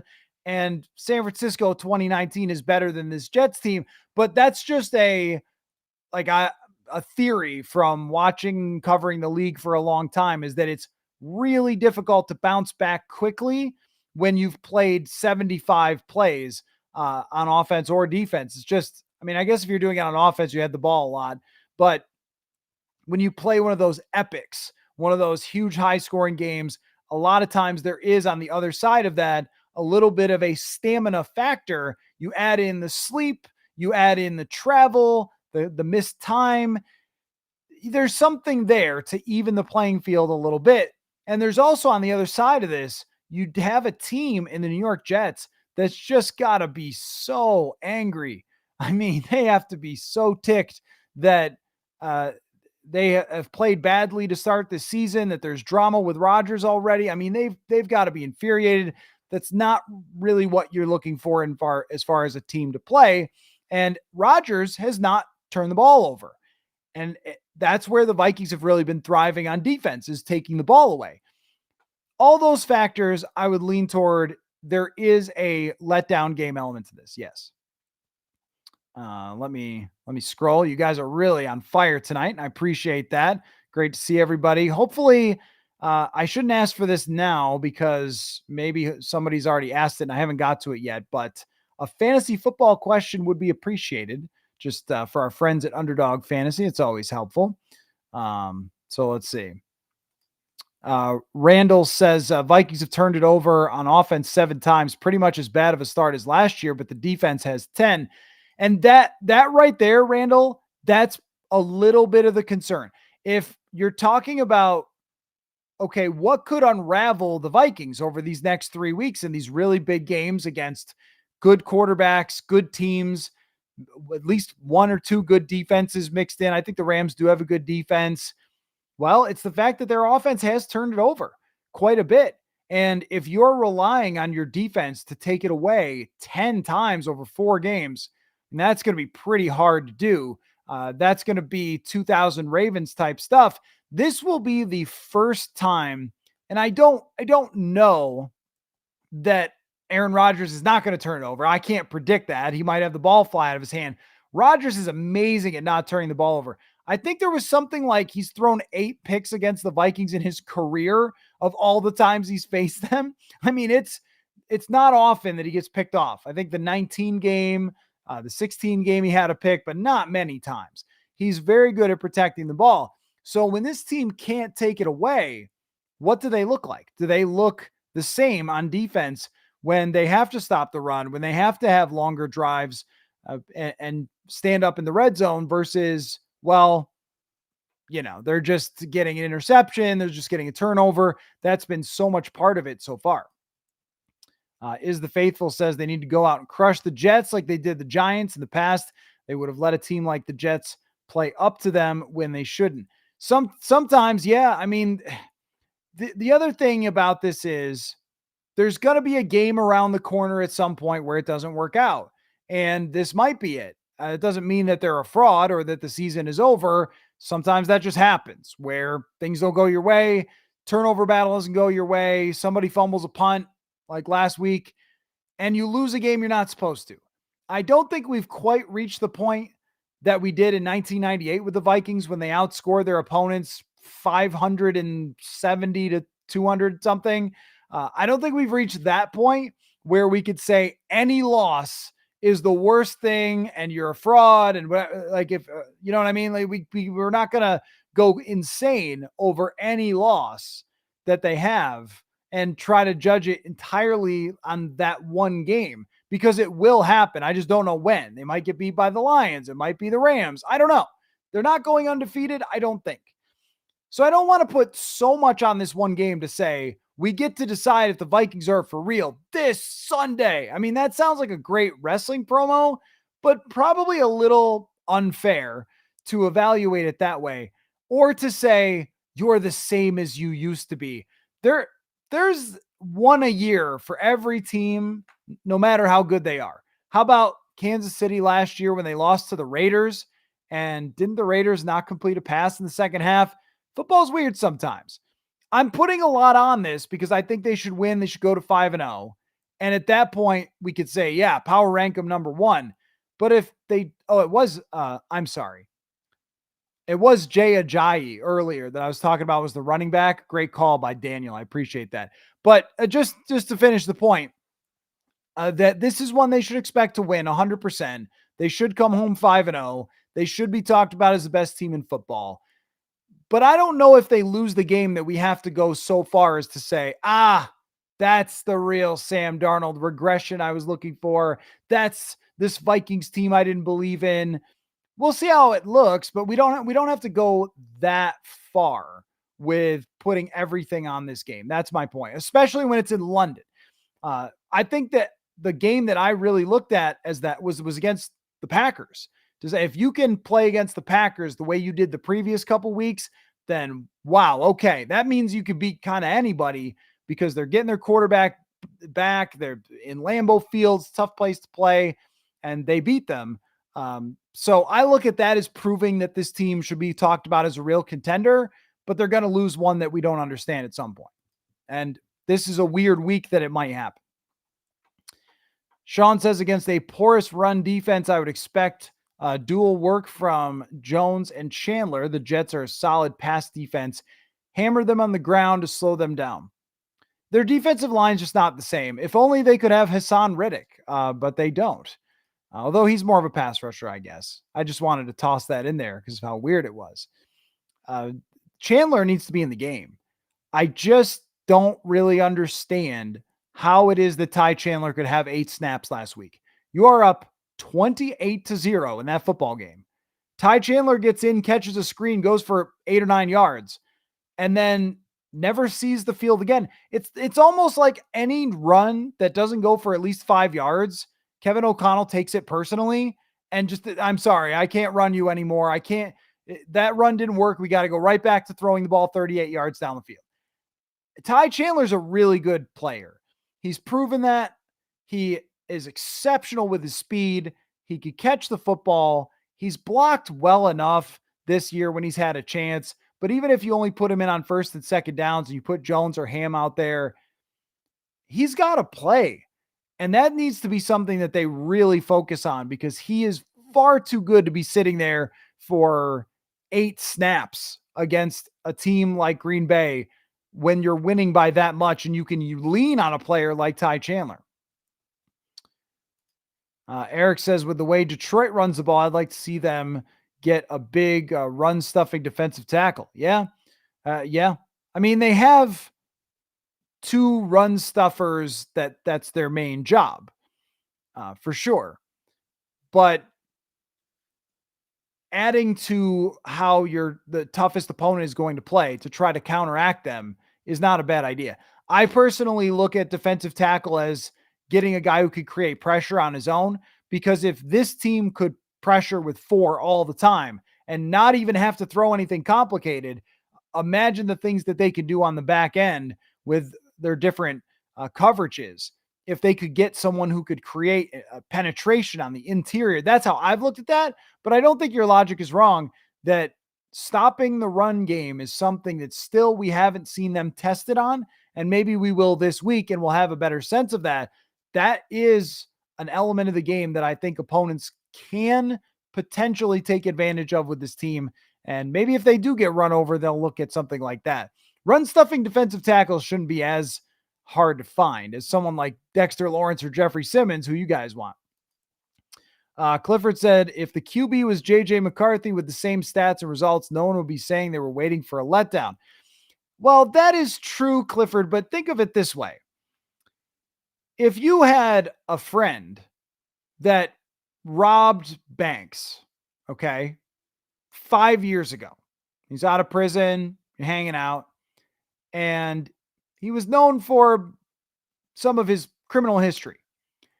You might not leave a 20 on the table. But if you had a friend that had no history whatsoever and had always been trustworthy, and your first impression of them as a new friend that they were trustworthy, you would leave the 20 on the table. Sam Darnold, at the beginning of his career, had a very bad start and lots of turnovers. Of course, you're going to want to see more than 4 games to decide that the results are for real and sustainable in a long term. That's knowing someone's history is part of the discussion. I don't see how you could throw it out. I have cited the bigger sample size has really started to show what he could be as a quarterback. But when you see the way things went last week a little bit, when he got a little bit antsy and he gets strip sacked because he doesn't get rid of the ball on time and he throws an interception where he shouldn't have thrown the football, then yeah, you do start to, okay, Sam, right? He almost got strip sacked against the 49ers. He threw a red zone interception against the 49ers. Sam Darnold has played amazing so far this season. I am not downplaying that at all, but some of the plays made you nervous.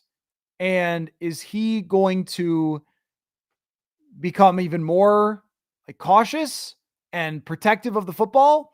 Or as he gets more confident, does he get a little more cocky with the football? Can he resolve some of the timing issues that happened last week?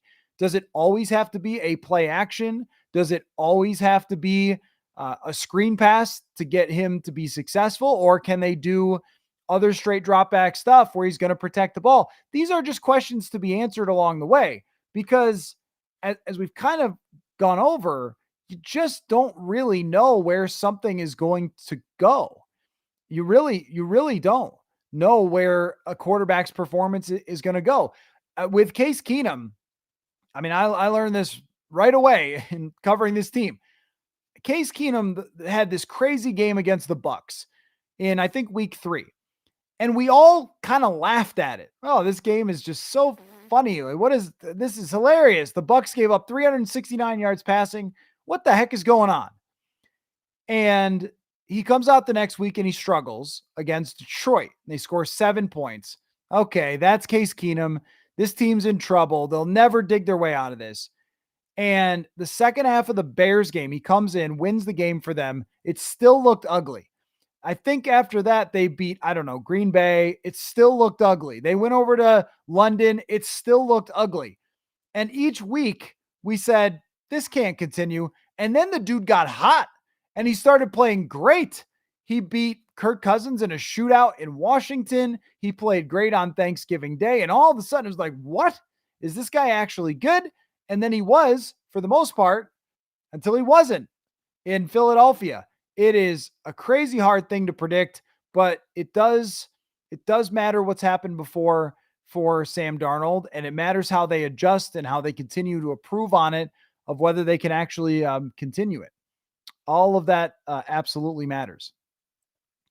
Let's see. Son of a Beavers, any word on Gabriel Murphy, or is he going to be on IR for the season? There really isn't. And I don't really know why, but there really isn't an update on Gabriel Murphy. The thing about Gabriel Murphy, though, is that he was never going to make any sort of impact on this team. It just wasn't going to happen.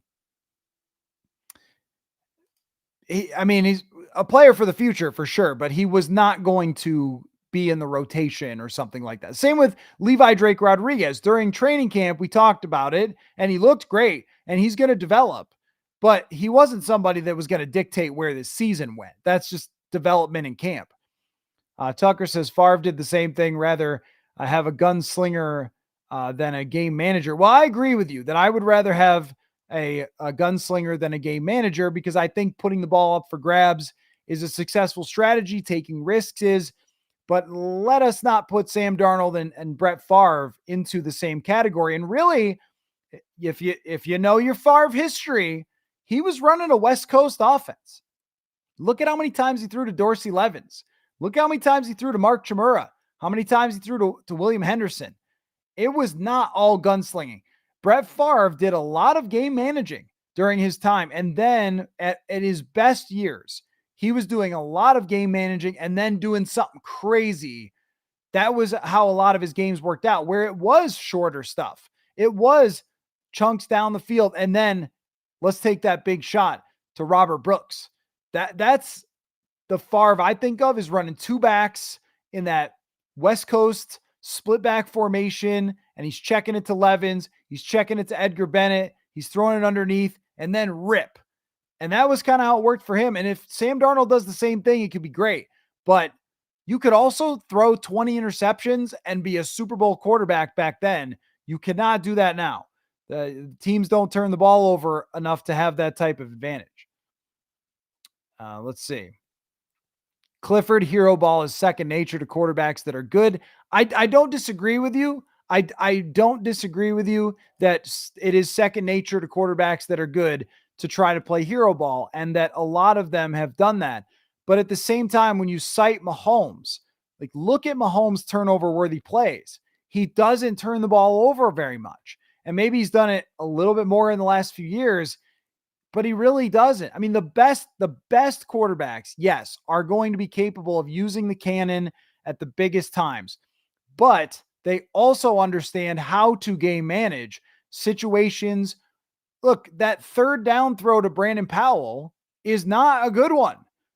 Like him making that decision to throw it to Brandon Powell. Now it's a bad play call, but to throw it to Brandon Powell in traffic, it's not a great idea.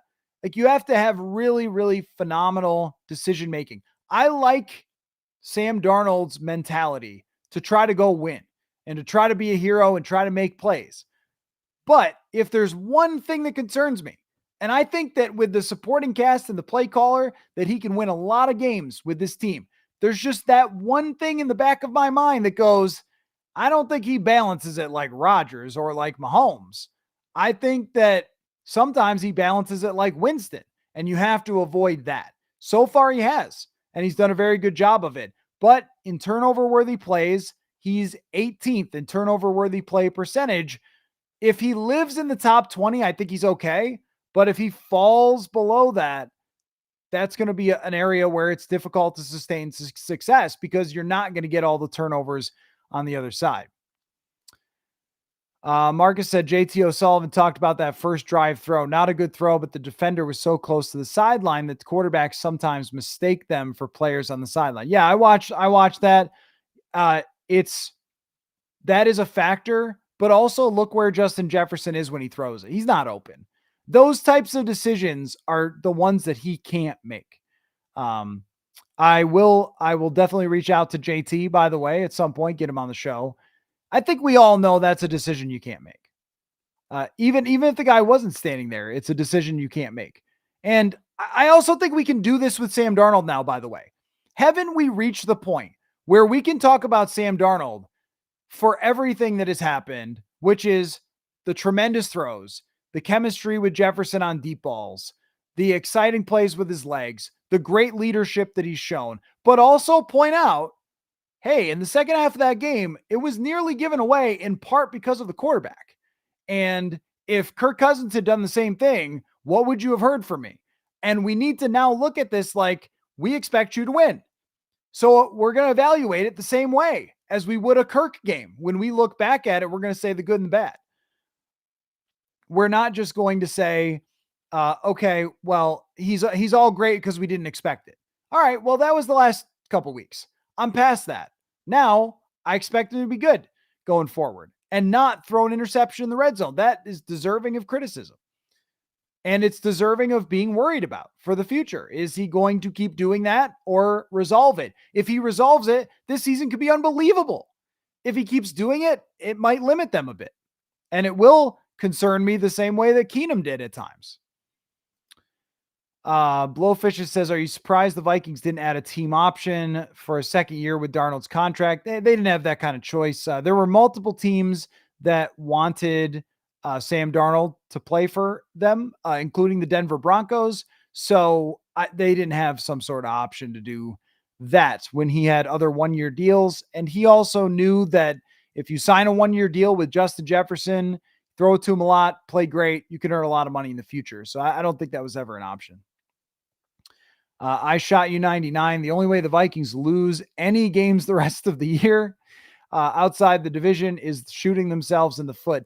And just the fact that any team, any week, right? Any team, any week can have a loss. It just, you saw it from, well, they were playing the Ravens, but the way that Buffalo no-showed, every team has these games where they no-show a couple of times. But in the division, it's going to be tough.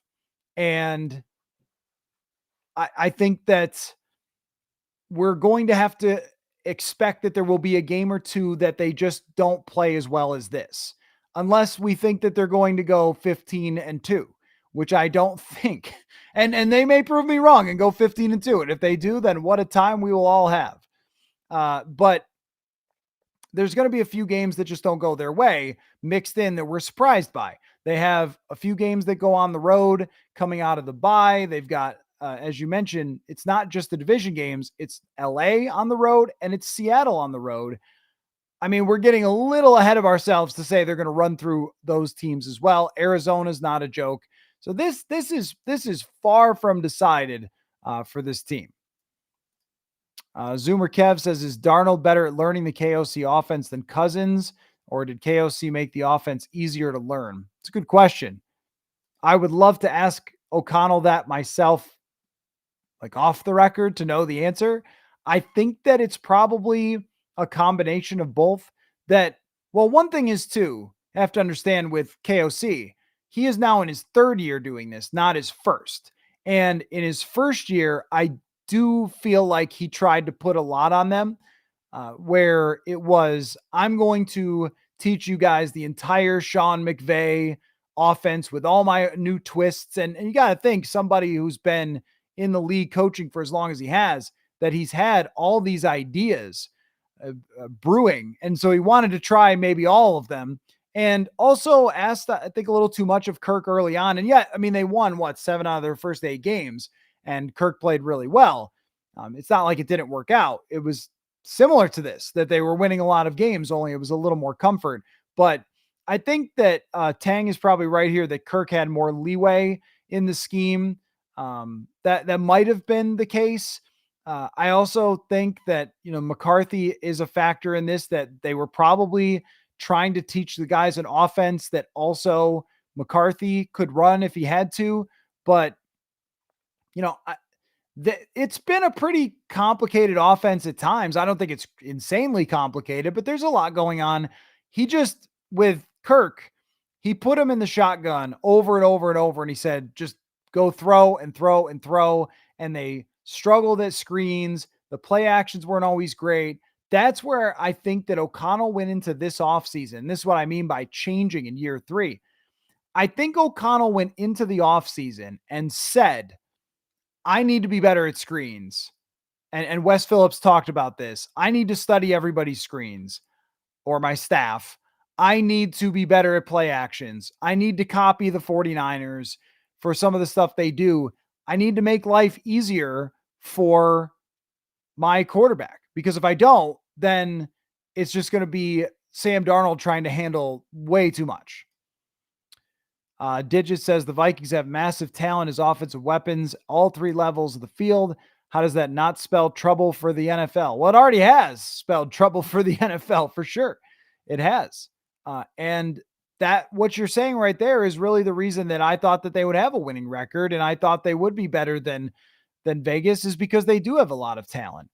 And I think what we're talking about here, when you get to 4-0, and I mentioned this the other night, that the conversation just has to change from, hey, this is cute, maybe they'll make the playoffs, to let's talk about this in a way where there's real expectations, which is how I have adjusted on my way of talking about this team. Like, let's get a little more in the weeds in terms of critiquing, because the expectation now is that they're a really good team. The NFL, the teams that are coming up, how many of them can you say top to bottom are better than the Vikings if Darnold keeps playing this way? Not many. Detroit is just as strong as the Vikings, I think.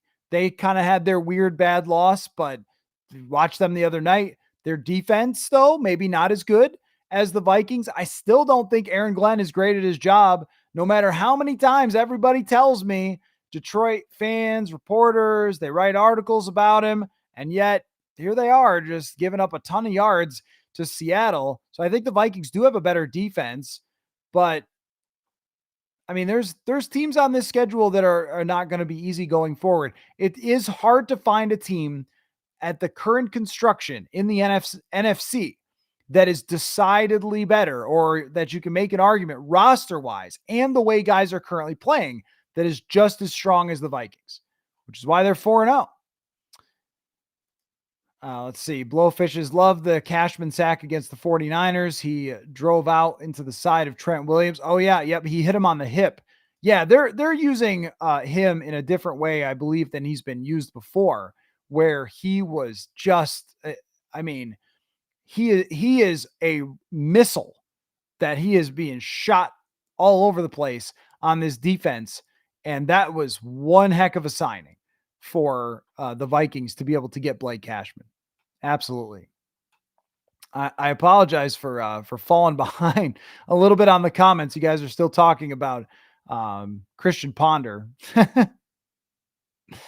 Let's see. Tang says the Browns and the Saints finding out their quarterback isn't who they thought they were. Well, for the Browns, I mean, they had to have figured that it was going to be like this. I mean, if they had any expectation above what they saw last year from Watson, they were just delusional. As far as the Saints go, always and forever Derek Carr. Derek Carr and Kirk Cousins are just the same exact person. They have a great game. They win a big game early in the season. Everyone says, whoa, they're MVP. And then they regress back to what they were. They say, whoa, that offensive coordinator is unbelievable. And they regress back to what they were. The Saints are probably a playoff team, I think. They are pretty talented top to bottom. And Derek Carr is a good quarterback, just like Kirk. But if people thought that they were going to be a 13-win team and that Carr wouldn't slide back to the pack a little, I mean, you'd have to be kind of crazy to think that. He's got a long enough history. The Browns are just a complete mess. Randall says 2 years ago, the Vikings had all the horseshoes. Last year, it was all the black cats. Black cats get slaughtered. Mike Zimmer. Yeah, the fat cats get slaughtered. That was at 5-0. So we'll see if Kevin O'Connell gets to 5-0 and loses his mind like happened to Mike Zimmer. But you're right that they did. The last couple years have oscillated with this luck. And this year, somebody mentioned earlier about the turnovers, 7 that they've given away, 10 that they've taken away. I think that on the defensive side, the turnover luck has been really good for them so far. And it's something that they do effectively as well. But I don't think that they've been crazy lucky either so far to get to 4-0. They have outplayed their opponents. That was the biggest thing about 2022. And I remember battling with people about this. And, you know, I never wanted to say that they were just getting lucky, because I did a study, a closer look at it, and found that a lot of times they just weren't putting teams away. And that's why it was one score all the time. But there was a lot of luck element to that. And we could look at it objectively by the numbers. I know that Michael Lopez, who works for the NFL, would put out a luck quotient, and the Vikings were at the top of it. Last year, they were at the bottom of it. This year, I think they've been in the middle as far as luck goes. Schedule is part of your luck, and they have not had an easy schedule. Tucker, do I still stay in touch with Courtney Cronin? She was good. She is phenomenal. Of course, yeah, one of my best friends. Courtney is just crushing it on ESPN. Could not be more happy for her. And absolutely, she will be back on the show when the Vikings play the Bears. I mean, I wish she was still here covering the Vikings so we could be doing shows all the time. But definitely during Bears week, she will be on the show for sure. Skol 08, your training camp info gave me enough hope that we were going to the playoffs. Well, you are welcome for that. And actually, the training camp me watching gave me the thought that they could be better than what the outside world was saying, because I was seeing them in practice every day and how much talent they had. Where it changed for me was with Stephon Gilmore. When they signed Stephon Gilmore, that's when I felt like they could have a really good defense. When they went to Cleveland and destroyed them, and when they signed Gilmore, I thought, what is the weak point? Where is the weak point of this defense? And I couldn't find one. Even with depth, someone like Kamu Grugier-Hill, is a good depth player. And if Fabian Morrow and Caleb Evans are your in case of emergency, you're in decent shape. And you just go through the roster. They've got more depth at the edge rushing position. We know the talent that Justin Jefferson has and the way that Kevin O'Connell could teach this offense. I am not going to say I told you so, because I didn't tell you 4-0. I would have never guessed 4-0. And I'm thinking most people did not. But I held the door open for the idea that they could be good. The one thing that maybe held me back was the division. So far, the Bears are okay, not great. The Packers are okay, not great. I think they'll get better. And Detroit's really good. The division is still a problem because that was the other thing about 2022 and the luck factor was the division was horrendous and they wrapped it up halfway into the season. This year, even though they're 4-0, it might be knocked down, drag out all the way to the end with the division. Digits, the KOC leadership and play calling, the sheer speed of this team, the youth of this team. Not a ton of youth on this team. I think it's more guys in their prime. The positive cap management improvements. This is how Super Bowls get won, not good luck or curses lifted. Well, I have looked at their general direction over the last 2 years, thinking that they should be able to compete for a Super Bowl and create a new window if they followed what they said they were going to do. If they went through with the plan being to move on from Cousins, spend the money in free agency, draft a quarterback, all those things, get an offensive coach. Hey, I'm just saying a lot of folks were unhappy with the offensive coordinator of the Super Bowl that the Vikings hired in 2022, Kevin O'Connell, rather than a more experienced current Chargers coach. But that made a lot of sense to me at the time. Kwesi Adofo-Mensah's moves have made a lot of sense to me outside of one draft. Thank you for mentioning it. But the whole plan, the Wilfs, O'Connell, Kwesi, all coming together and saying, here's how we're going to do it. We're going to take parts of it down. We're not going to tank. We're going to move on from Kirk, draft a quarterback, sign players in free agency, and profit. And at this moment, it looks really good. And the reason you hire Kevin O'Connell is for him to say, Darnold, that's the guy I want. Because I don't know that they would have gotten Darnold otherwise. I mean, maybe, but that's why you have him. Not only to sign him, but then to work with him, to assess him, to analyze what he understands, what he can operate, figure out what's going to work around him. It has been a complete effort to get to this point. It's been a lot of good roster decisions, not all, and it never will be. It's been a lot of good coaching, not all. No one's crowning. No one's putting a Super Bowl ring. But when you talk about the process that has gotten them here, it has all been the stuff of teams that win a lot. It reminds you of San Francisco. It reminds you of Philadelphia. It reminds you of the teams that are good in this league, who are often really well coached with smart player management decisions and can make the most of their quarterbacks. That's what they have. They're in a really good position going forward. It has been a job very well done so far, but they're only 4-0. They're not 14-0. But we'll see where it goes from here. Rob says, going back to last week, do you think that falling back to vanilla ball up that many points was the right move? I feel like we didn't want to show too many of our cards. I don't think that was the issue. I actually thought kind of the opposite.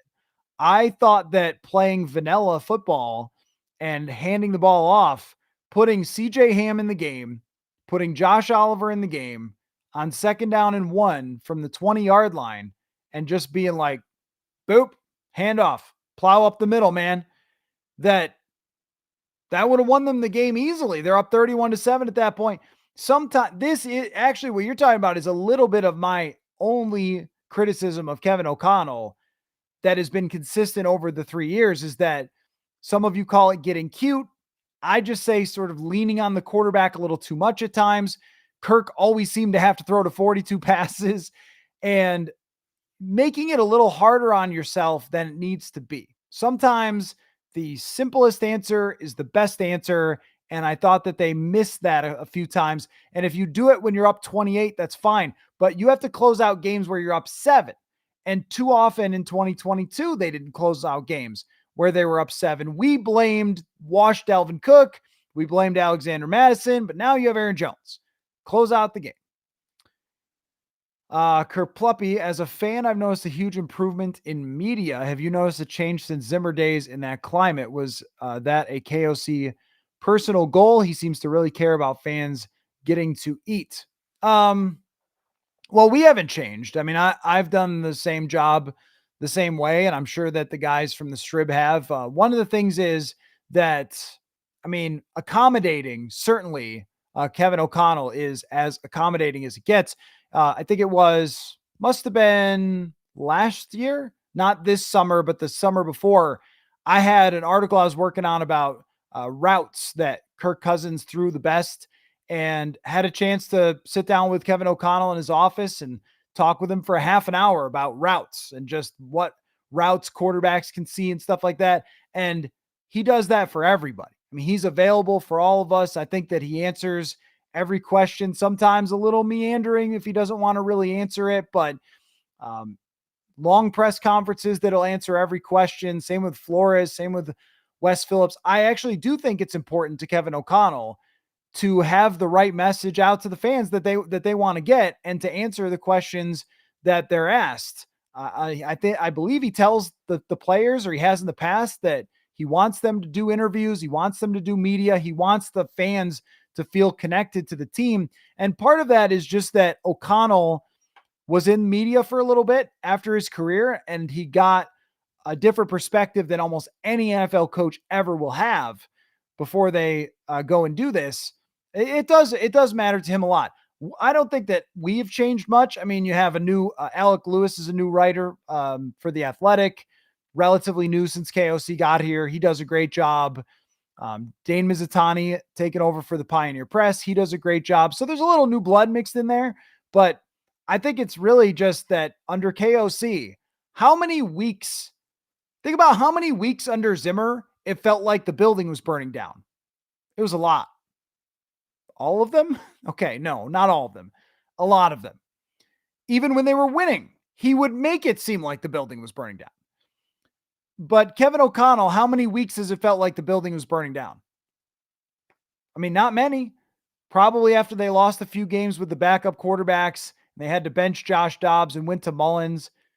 Then they benched Mullins. Probably that was the week when they went to Jaron Hall that I think that was it, where the season was slipping through their hands and they got killed by the Packers.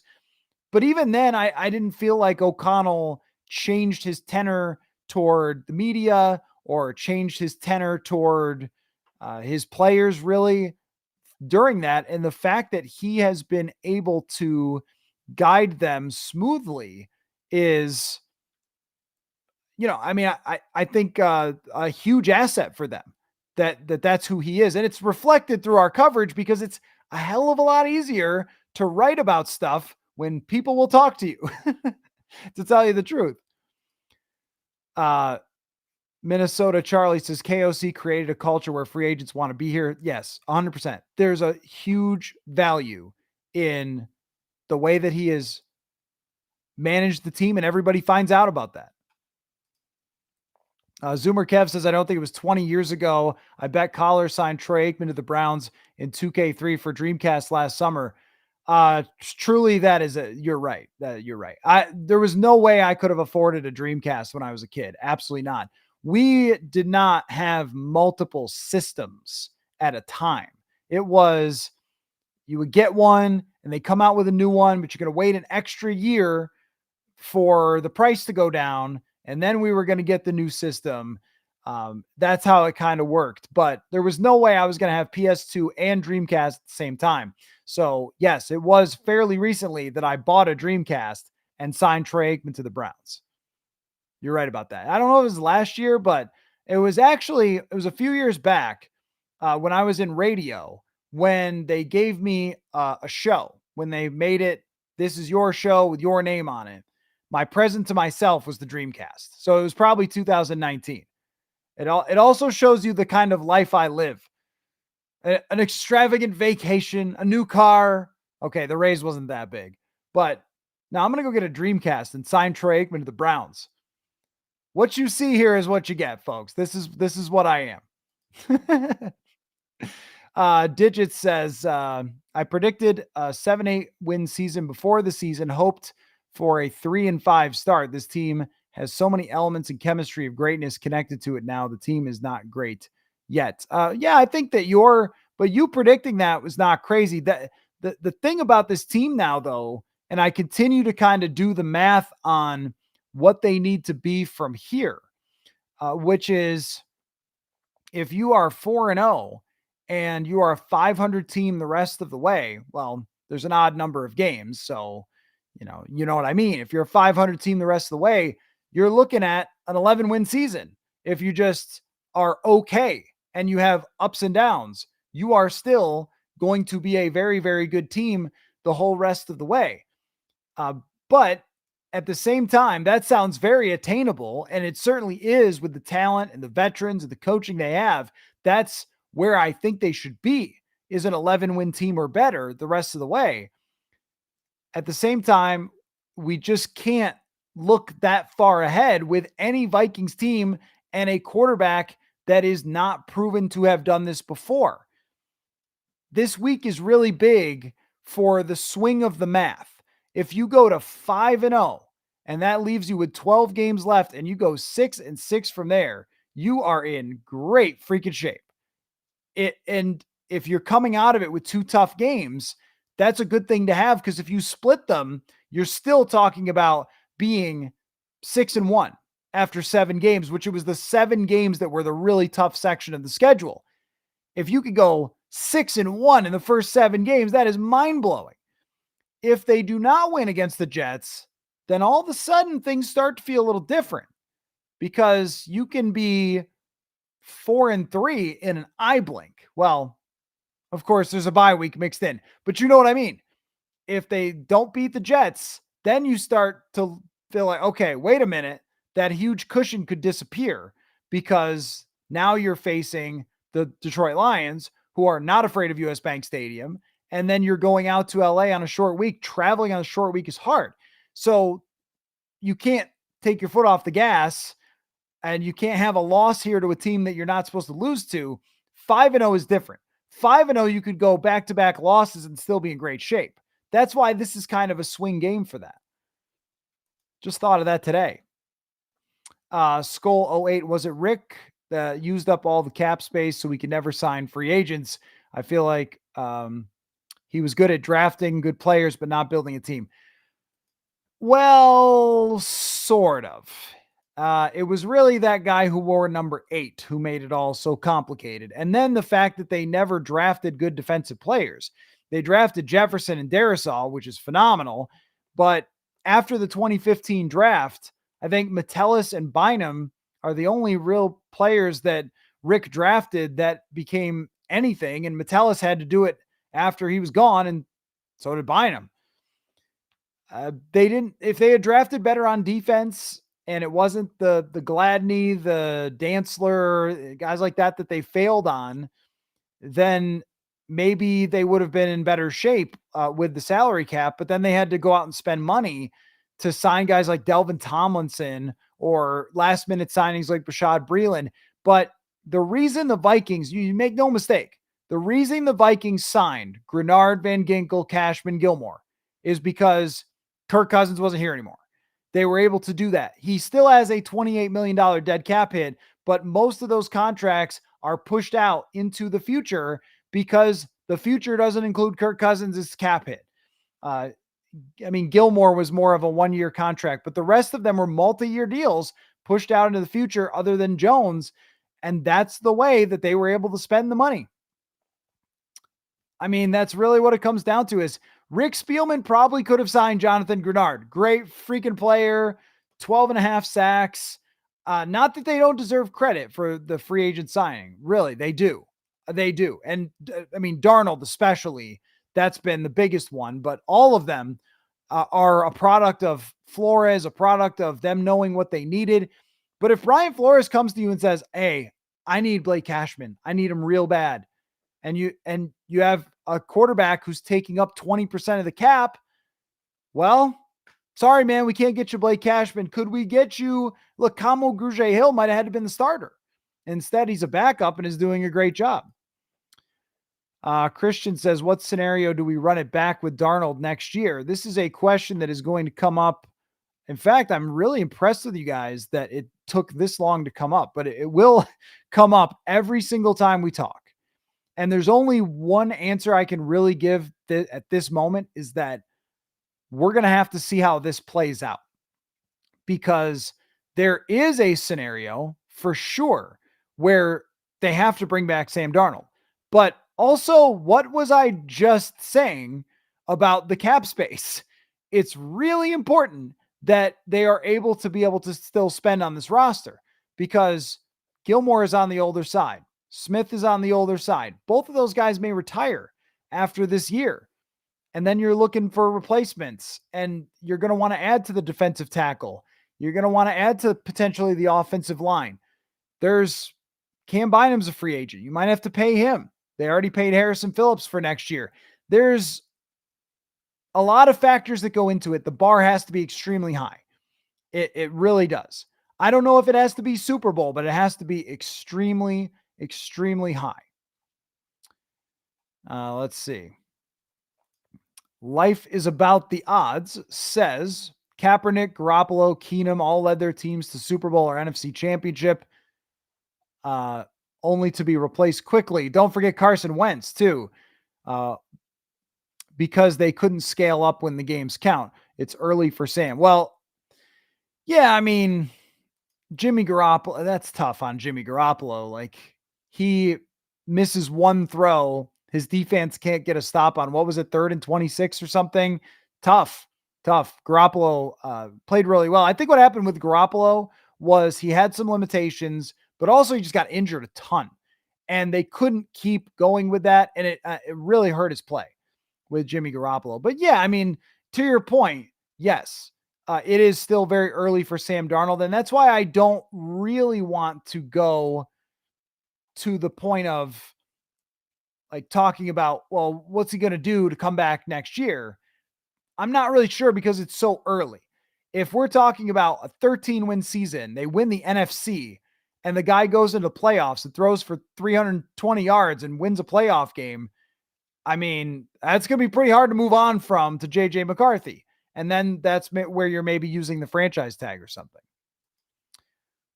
Jared TG says, what is my favorite band? I'm getting to the age where my kids call my music old people music. Surely early 2000s weren't that long ago, right? No, the early 2000s, my friend, were a very long time ago. Guys who played football in the 2000s for the Ravens are now 50 something. It's yeah.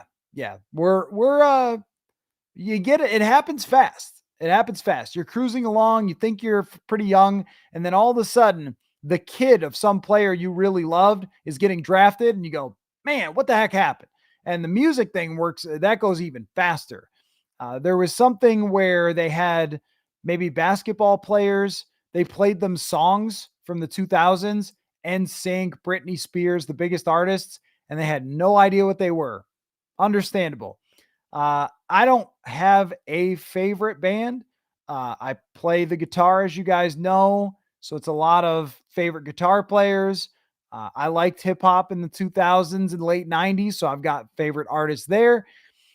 Kind of across different genres. I like a lot of blues music. I like a lot of, there's some of that early 2000s rock that was sort of shifting into a punk-ish, pop-ish kind of thing that maybe some people called emo, and some of that's good. But if you saw my playlist for the algorithm, it's all over the map.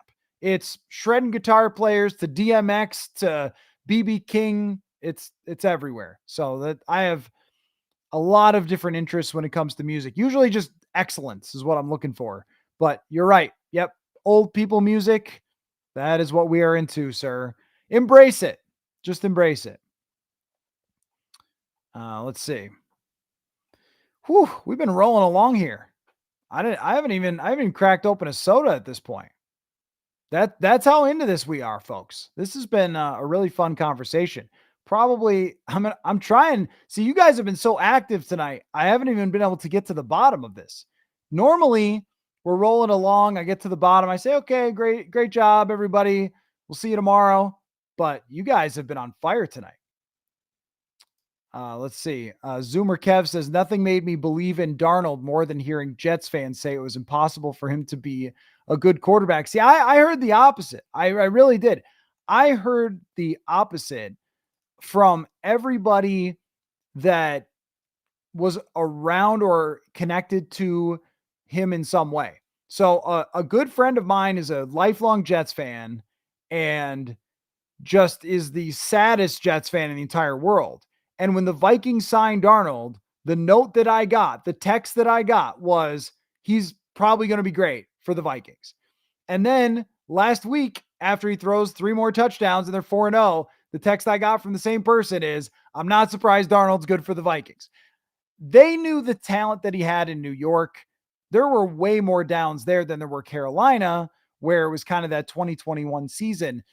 But for whatever reason, there were a lot of people who continued to believe in him. And KOC was one of them. But I think now we're seeing the reasons. One is the raw talent, but the other is the way that he handles himself, the way that he handled today's questions about the Jets, the way that he handled the JJ McCarthy situation. This is a big deal for Sam Darnold still being here and his willingness to take coaching, his willingness to try to make progress, to not think he had all the answers and coming here. There's a lot that's gone into this, and people who had worked with him before knew that. They could just never give him enough. And he is a flawed quarterback who needs other things around him, but so does 97% of other quarterbacks. And I am personally not one to penalize quarterbacks because they have good things around them. Rob says, who's your favorite fantasy player this week? Cough, cough. Well, that sounds like a question for Underdog Fantasy, which is a sponsor of this show and the easiest place to play fantasy sports. Also the fastest growing fantasy app in the industry. You got to check out the Pick'em. It is the easiest to play. So easy. You just go and they've got everything laid out for you in the Pick'em section. You pick between 2 and 8 stats of your favorite players, yards, touchdowns, longest plays, everything all over the map. Choose whether they will go higher or lower. You can earn 20 times your money by going 5 for 5. This is the thing I talk about the most on the show. There are many other ways to play at Underdog Fantasy. This is my personal favorite, so that's what we talk about the most. So use the promo code PURPLE to sign up at Underdog Fantasy. Claim your special pick and first-time deposit offer up to $1,000 in bonus cash. So that means you sign up, you put your cash in, they give you bonus cash. That's how it works. And if you use the promo code PURPLE, I get credit for that, and that's great for me. So if you want to support the show, that's a good way to do it. Must be 18 years or older. Terms apply. Concerned with your play, call 1-800-GAMBLER or visit ncpgambling.org. My favorite fantasy player for the week. Who would that be? I don't think it's Aaron Rodgers. On the Vikings is a good question. Who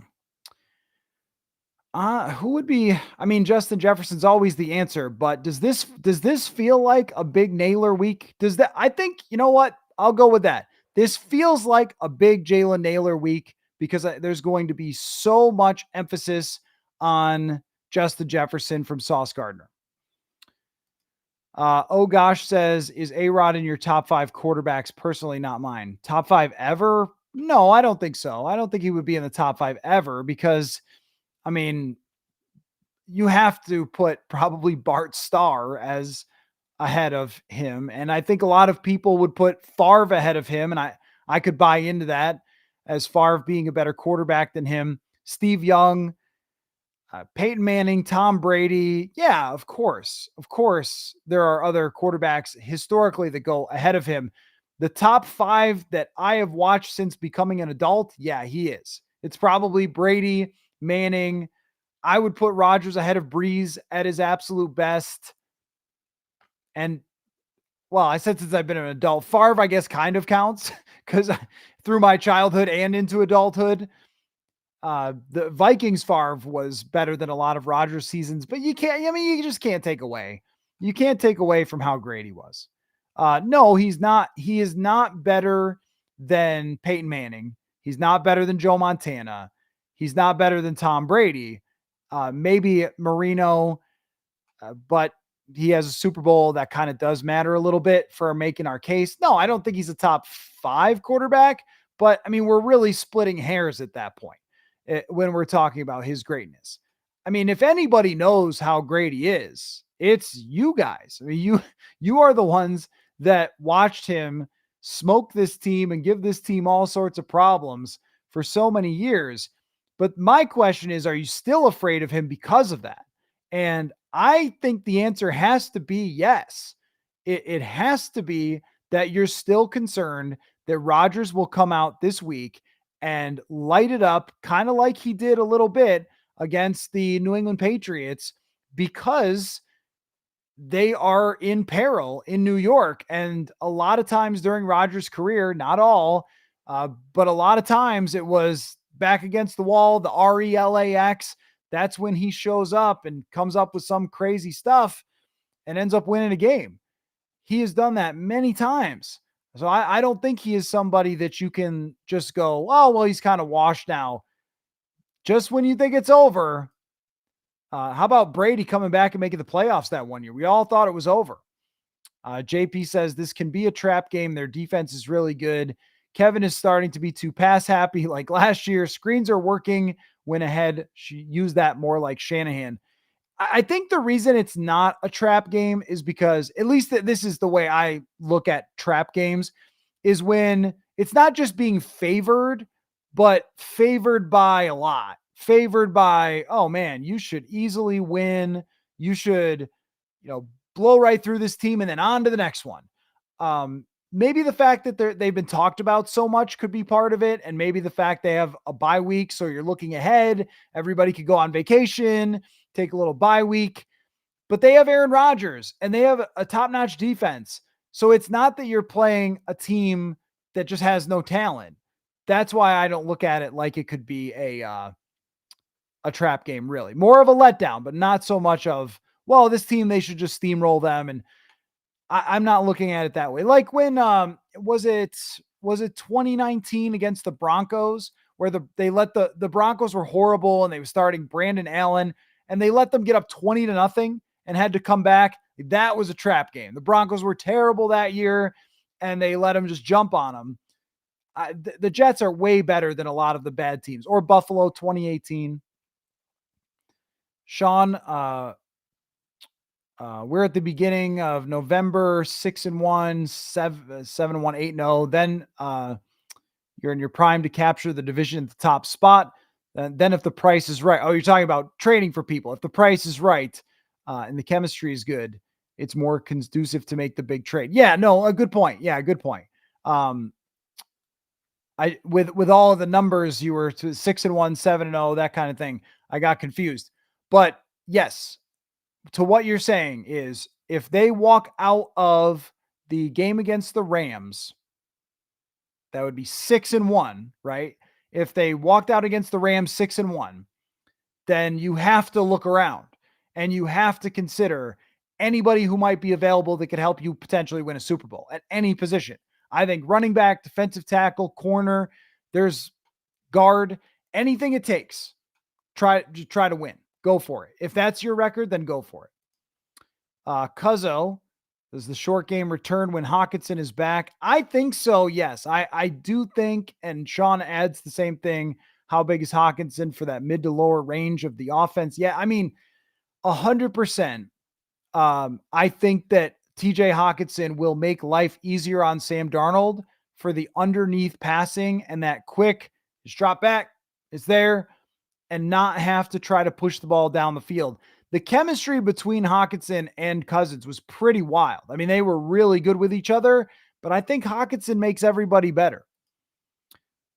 Golf Juliet Bravo. Any plans to get JT O'Sullivan on the podcast? Yes. Yep, I will. I will eventually, for sure. That might be maybe a bye week thing. I'll text JT and see if he can come on. His breakdown of Darnold's play has been incredibly educational. Oh, yeah. Oh, yeah. I have really, really leaned heavily on his breakdowns for my own opinions. And one of the things that I think JT does such a phenomenal job of pointing out about Darnold is how good the receivers are and how much that matters. The route that Jalen Naylor ran on third down, he breaks to the outside, snaps it back inside. The Packers corner kind of just stumbles. Like, what's going on? And he's wide open. Some of the catches, some of the plays, but also some of the throws that Darnold has made. He has been sold on how Darnold has looked, and I have been too. And I don't think this is going to fall off the edge of the cliff. The only question is just how good is it going to be? Is it going to be 10 wins good, where we have ups and downs the rest of the way? Is it going to be 12 wins good, where it's mostly awesome? Is it going to be 14 wins good, where we're going, oh my gosh, this guy's the MVP and they can't move on from him? That is my biggest question. Not so much, is he going to lose his mind, throw an interception every play, they lose the rest of the game? No, of course not. It's how good is this really going to be? Because last week made me a little more nervous than previous weeks. I thought week 1 was so good from Sam Darnold. He managed that excellently. He protected the football. He made a couple of great throws, and they left New York with no turnover-worthy plays on his part. The only interception was not his fault. Someone hit his arm. That's more of what I think he should be playing than some of the risk that he took with the near interception, the risk that he took throwing it up to Aaron Jones. Those are the things that you don't want to see as much from him. And I imagine that will be a coaching point during this week as they are flying. Anthony says, would like to get our guys at the ball in space and then already going north. Yeah, I mean, that's something with this offense, that there's so much running down the field, crossing, deep crossers, stuff like that, that sometimes I think the easy button is missed. That is just, this might be a Hawkinson thing. Over the middle, 5 yards, completion, move on. Over the middle, inside and out for Justin Jefferson. The other team is backing off because they're afraid of him. If he takes that big release with those huge steps and then slams on the brakes, he's going to be wide open. And he was a few times in the game. Darnold actually could have looked at him a lot more in that game, and I think he will this week. Sindrew, you went to training camp practices, saw J.J. McCarthy and his talent. Just off the wall question, you think KOC would have had the Vikings at 4-0 if he started? Just want your opinion. The way that the defense and running game have played in all these games, I mean, they allowed what? How many points did they give up to the Giants? Nothing. Oh, the field goal. So they crushed the Giants. They would have won that game with McCarthy for sure. San Francisco, the offense didn't have to put up a ton of points. Houston, they just ran away from, took the ball away. And then this last game, they put up a ton of points with Darnold hitting big plays. There was that 97-yard touchdown from against the 49ers. I don't know if you're calling that play with a rookie quarterback. I mean, I think they would still be winning and doing well with J.J. McCarthy based on what I saw. You don't really know until the guy is in the game, but I saw a level of comfort from J.J. McCarthy that was very impressive. But by the time that he was getting to where he got injured and getting to the preseason part, he was looking very comfortable. Those 2-minute drills where you're getting calls in your ear from O'Connell and you're getting the offense set up and it's kind of hot out there and like it's been a long practice and you're trying to run those 2-minute drills, and yet he looked calm and he was making plays out of structure. And then the preseason game was really good. But he also was not going to start week 1 because he still needed development. Some of the timing, some of the footwork, things like that. But if I was confident that if they had to play J.J. McCarthy, that he could have won games for them. We won't know how it would have played out. But by the end of the time he got in the offseason, I thought he's going to compete with Darnold pretty fast if Darnold doesn't play well. Or they're going to have a decision to make here if Darnold doesn't play well. Turned out Darnold played really well. Let's see. Tucker says, are you emotionally invested in this team like most of us are, or are you just an excellent reporter? Well, thank you for calling. I think you're calling me an excellent reporter. I would put it this way. I am passionate about my job. That's the way I would put it, is no matter what's going on with the Minnesota Vikings, I enjoy the heck out of my job. I enjoy the heck out of talking to you guys. I mean, what? We're 2.5 hours into this, and I, I mean, I'm still rolling. You guys are still asking questions. I can talk football with you. Ask anybody. I drive the other reporters crazy because I'm always talking football the whole time that we're there at TCO Performance Center. I drive my wife crazy because I'm always talking football with her when I close this down and then I go up, talk more. I'm going to go write the rest of an article I was working on today with football, and I'll probably watch a game from 1997 to see what Jeff George looked like against whatever. I've probably already seen them all, but you understand my point. I mean, it's what I do. It's what I like the most. So as from a reporting perspective, I do not have the same emotional investment as you.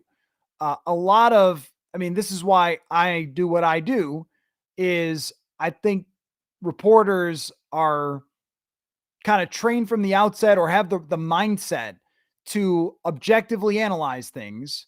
And that's the job. And that's what I'm doing passionately.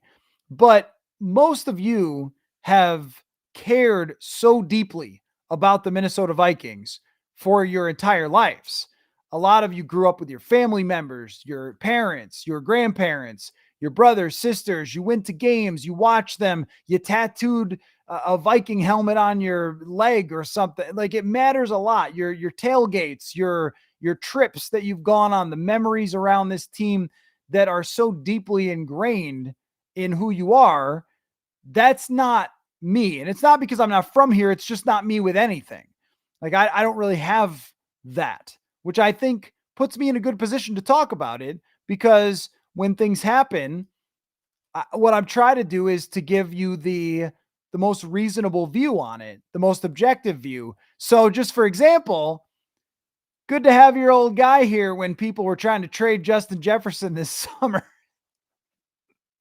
but I don't sell you hope that's not there, or tell you to panic when you shouldn't panic. That's kind of what I do. So no, I don't have the same emotional investment, but I do have the same passion for football. My passion for talking about it and for writing about it is the same as your love for the Vikings.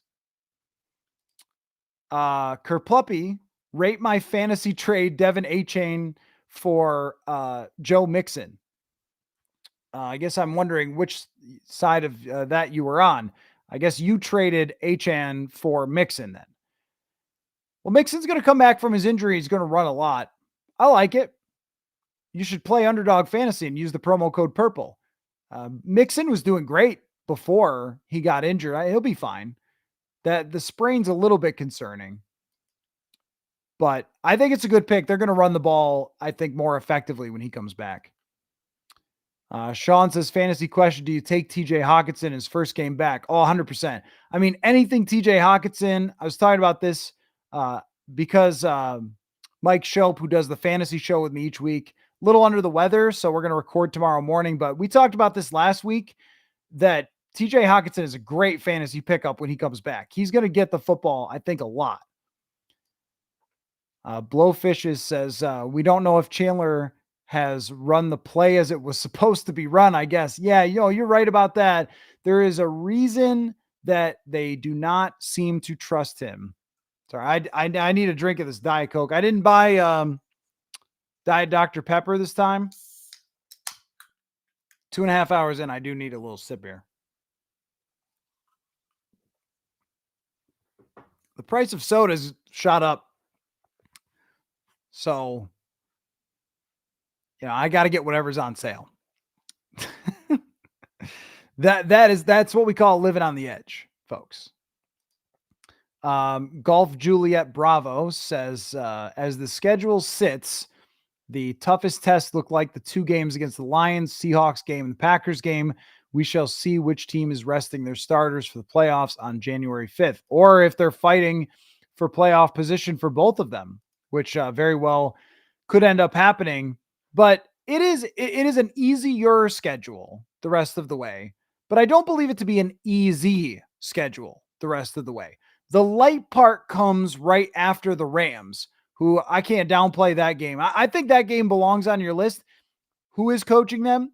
Who is quarterbacking them? And the circumstances. You play a game against a division rival that could be a really difficult one, and then you go out to LA with no prep and play the Rams, who have been chilling at home. It's like, that's a big challenge. This whole stretch, London, okay, the bye week's nice, but then you have to come out of it and play those 2 games right away. When you get to eventually with the Jaguars, the Titans, the Colts, no team is just going to walk over them. You could lose one of those games, but it's a little easier than the stretch that they've had overall. Zoomer Kev, usually they give Ty Chandler an entire offensive series. I don't remember them doing that against the Packers. Maybe too emotional about the Aaron Jones revenge. Twice now, they have been a little too emotional over the Aaron Jones thing. First of all was week 1 against the Giants. He got smacked at the end of the game when he shouldn't have been in. They should have been using Myles Gaskin or something, or handing it to CJ Ham. And then, yes, I think that it was that. I think they were trying really hard to get him that touchdown, and it almost caused them some problems. Some of you guys are very funny. Let's see. I was making the example earlier of, like, a person's past history would depend on how much you trust them with the 20 on the table. And let's see. We the ones who live says I'm not leaving a 20 on the table for anybody. Well, fair enough. You're not a trusting person, I guess. I'm saying that how much you would be willing to do that depends on how much you trust the person's past history. That's the point. Sean says the expectation of us falling flat is understandable as a Vikings fan, but Kirk started changing the narrative. Now Darnold this year made big throw and play to keep the drive alive. Yes.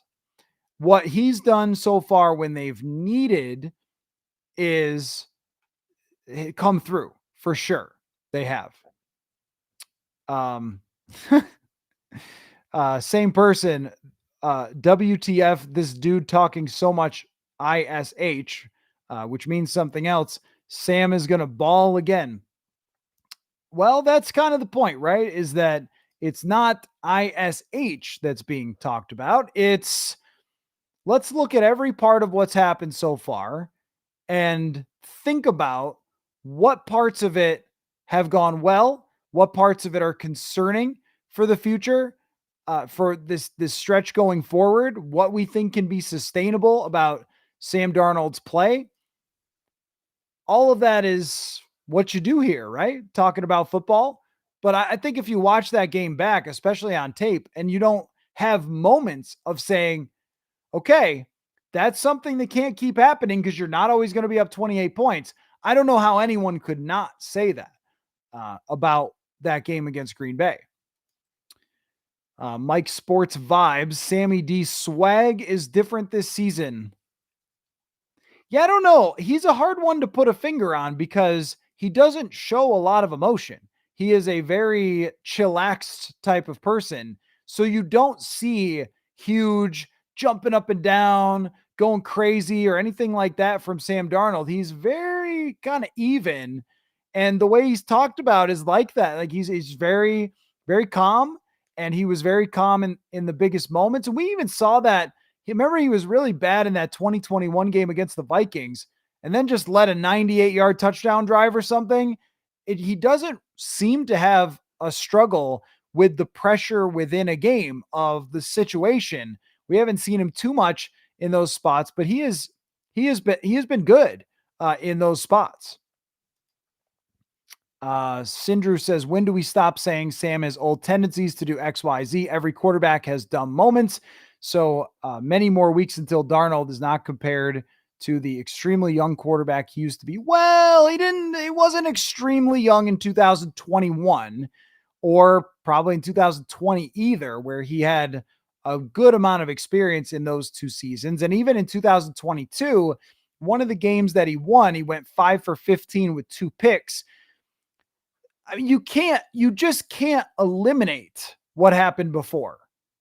That's my point. You can't totally erase and do the what's the Will Smith movie where they got the thing, the aliens and Men in Black, and the just the memory disappears. Well, we can't do that. We can factor and also talk about why it could be different. And this is my official standing on the discussion is this. If you can have a game where you have shaky moments, 3 turnover worthy plays, and still come out 20 for 28 with 275 yards and 3 touchdowns, there's a lot working in your direction. And that's how I look at it, with even when Darnold has these moments, that there is a lot to pick him up. That's the important part from Darnold. And I think it will continue to pick him up. But if you're not looking at it and saying, if he ranks 18th in turnover worthy plays, then it won't be all that easy all the time. Patrick Mahomes has 6 interceptions. Patrick Mahomes' name should just never come up in this discussion, but Mahomes over his career has a really, really tremendous record of not turning over the football or not having turnover worthy plays for someone who plays so dynamically. And Darnold has to take that lesson from him.